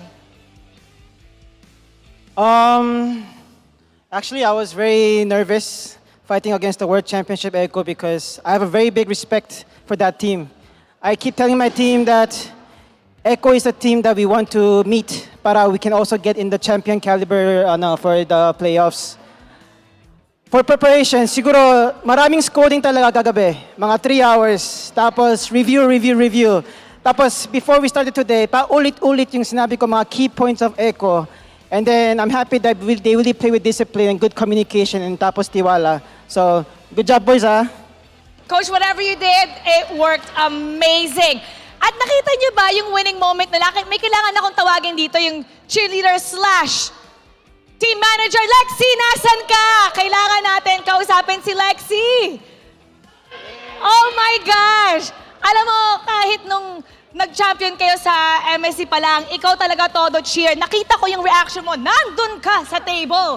Roar! Hulk mode ka. Bakit ganun yung reaction mo? How important was this series para sa koponan mo? Lahat naman po ng series, very important sa amin. Kaya sobrang proud po ako sa kanila na kahit late sila natutulog, grabe yung paggalit ni coach sa kanila is na 2-0 namin yung mga world champions. Yun po. Bakit naman ganun katindi yung pagsigaw mo? Feeling ko champion, parang MSC all over again Akala ko po grand finals na eh. And parang grand finals nga yung pagkawin nila kanina. Lexi, you're so supportive. I'm so amazed by the support you always give your players. Pero okay, may isang amazing part dito. H2. Okay, 2 things. Number 1, sige nga, explain mo nga bakit gana yung tank slot? Siguro sa team composition din namin, kaya siya gumana. Kasi wala kaming pangarap, so kailangan ko i-tank yung Lancelot. Kasi naka-franco lang kami. Kaya yun siguro. Sa team composition, sa draft. Is this also, na ginamit mo to today, is it also because of a certain comment na hindi daw gana yon in terms na walang damage, boring? Meron ka bang gustong patunayan? Hindi naman dahil sa ganun. Pinrakas ko talaga yung tank Lancelot sa mga scrims. Kaya yun, naging... Eto pa. Okay, I know that yung trio nyo has always been so strong, pero ngayon, hindi mo lang natalo si Rene J. Natalo mo pa si Yawi. So, did this add to the importance of the game para sa'yo? Does this make it even sweeter? Hindi, sarap lang sa feeling kasi yung mga nakakampi ko dati, tinalo ko ngayon. Tsaka lalo na sana si Yahweh kasi M4 World Champion sila eh. Yan, sarap sa feeling. Nag-usap ba kayo kagabi bago kayo nagharap? Or kanina? Nagharap ba kayo kanina? Nakita kami sa CR, nag-toothbrush siya, tapos sabi, good luck. Ano sabi niya sa'yo? Nag-good luckan lang kami, sabi ko, wag mo ko sipahin, ganun. Pero binanamin yung tune niya eh. And you were so amazing. And once again, I have to point out, Nats, my gosh, Nats, entertainment palagi. Crucial moments, nandun ka. Ang galing ng lapu-lapu mo. And you made the XP Paquito work so well. Parang ibang-iba ka ngayong seasons. And what's going on with Nats? Alam po, sabi kasi anong tanong niyo, Ate Mara? Ibang-iba ka ngayong season. Anong nagbago? Talagang sobrang lahat ng galawan mo, napapawaw kami. From the lapu-lapu to the Paquito, what's going on with you? Paano ba? Sabi mo may sinabi sino? Sinong may nagsabi? Kalimutan ko. Lagi lang nagpa-practice ganun. Tapos may sinabi si Coach Panda na magmamature daw ako this season try ko ganun. So your goal this season is to be more mature? Sa in-game at outside the game. And it seems like it, Nats, you are just amazing. Nats Entertainment and RSG Slate Philippines, once again, congratulations. You may now take your off. Talagang tinataas ang lakas ng RSG Slate Philippines. That was such a statement match para sa kanila. Thanks a lot, Juan. H2 got to show his skills. Emin was great. Everybody, Nats Entertainment. Today's match was just simply mind blown. At para naman himayan ang ating laban, let's leave it to the experts, casters. Pasok. Thank you so much, Mara. And that's just RSG Slate Philippines in prime MSC form. Sweep and denying that they can actually make the world champs bleed. 2-0 with the tanks a lot. H2, everyone in that scene. It was great, right, to see the tanks a lot in the hands of H2O. But I gotta say, man, Light, the series MVP for me personally, right? Yeah. The guy, every single time, whether it was the new one on Blast or the Light, the man with the hook, right? Yeah. The iron hooks, the bloody hunt lockdowns. But overall, like you said, it was just a prime version of this version of the Kings of C, right? And I can't wait to see more of them. We just did witness a great match now. Renoir break things down. It's RSG Slate Philippines finally got a 2-0 in the World Champs. One of the key things that happened here was brought up there by H2. The fact that they drafted the Lance early on as one of their second picks and the second and third pick slot on the blue side. Now, they did that again because it's interesting. He did mention that, we needed to pick up the Lance because we only had the Franco. They didn't even draft the Franco just yet. So that means the Franco was already in the back of the heads of RSG Slate Philippines as a pick, potentially, that if ever the Franco looked like it would be great for them, at least they had the Lancelot alongside the Lapu-Lapu to front. So we really have to talk about this because we saw it. In the moments where Echo would want to set up their formation, Nats and H2 would be the ones diving the back line, dealing the initial damage to force a reposition onto Echo or maybe even send Sanji or Benecuti all the way back so that they have an advantage in the objectives. And we saw that with their timed dives, knowing who's going to go at what time and then who's going to be the one left, if ever, who's going to continue to chase. It was difficult for Echo in the objectives. But of course, we also have to bring out here the Exort factor, the Valentina factor, the factor of being able to steal either the Fatal Links, either the Feathered Airstrike, or the ultimate of the Kaja, the Divine Judgment. Although most of the time, we saw it was the Fatal Links getting caught out there because they wanted to take down Carl Teasy.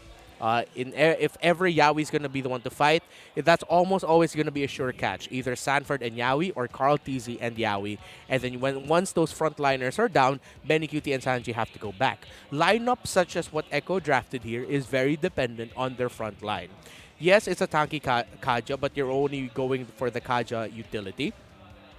So it is going to be lacking in terms of who can hold the front. And when you have a hero such as Lancelot who can quite easily just dive the back, then it's going to be difficult for your lineup. Again, both teams, I love their drafts, both on the side of Echo and RSG.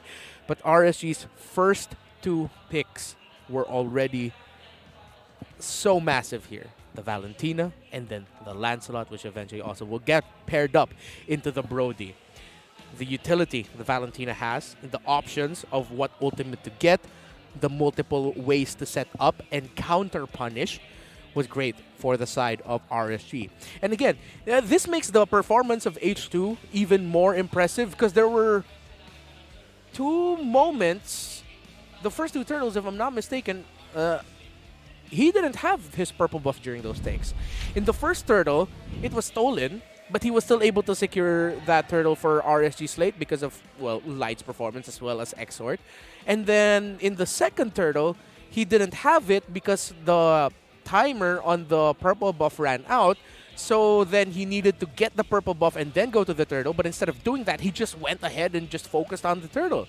This wasn't the easiest game for a Lancelot, but it makes the MVP performance of H2 all the more impressive because he made it look easy. We've spoken so much about how H2 looks to jive really well for RSG, how comfortable he looks with his team, and it was obvious here, especially in this game. The moments where it seemed like you're wondering, man, H2, is he going to be able to get away? Is he going to be able to fight things out? He is. He ended this series with a 3-0-11 KDA. Absolutely perfect performance from him, using all the Thorned Roses, the punctures to perfection, just so that he can avoid damage and also be able to deal damage at the same time. That is the new age of this Lancelot.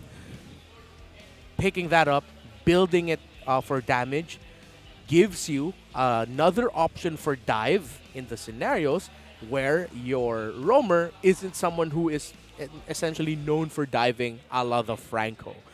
So this might be something that we're going to have to watch out for. Teams picking Franco a little bit more often. Lancelot a little bit more often. In the second half, as we head into the second half of our season, the draft pool has opened up considerably. So many Lapu-Lapu, Yuzong, Farsa, Valentina, Fredrin, Kaja priorities. But now the board is opening up. The options are opening up. And the scoreboard as well has opened up. Bren Esports, gentlemen, I just have to send this update, are at the top of the standings now. 18 points. 16 for Echo, 14 for RSG, 11 for Blacklist. That is the top four at the end of the first half. I've opened up. What? I've opened up. You have opened up? I've opened my arms to the season because and I'm opening myself to the sun.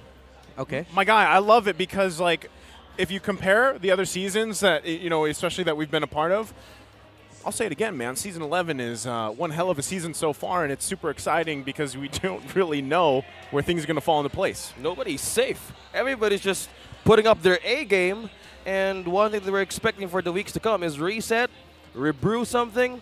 But now, guys, I hope you enjoyed that match. My name is OSX. I'm with Naisu and Renmar.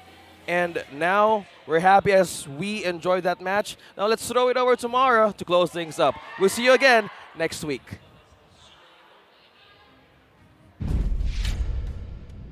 The last two matches for the fourth week of a regular season lived up to its hype.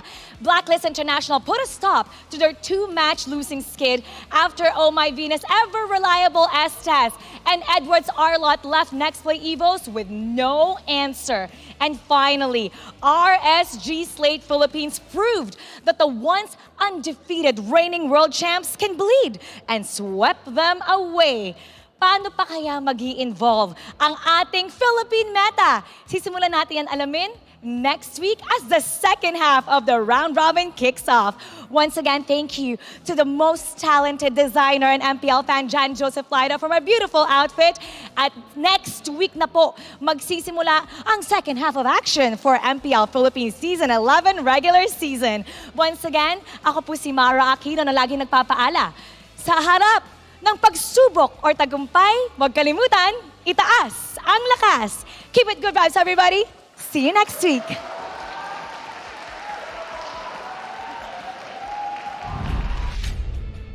The 11th season of MPL Philippines is brought to you by the following sponsors.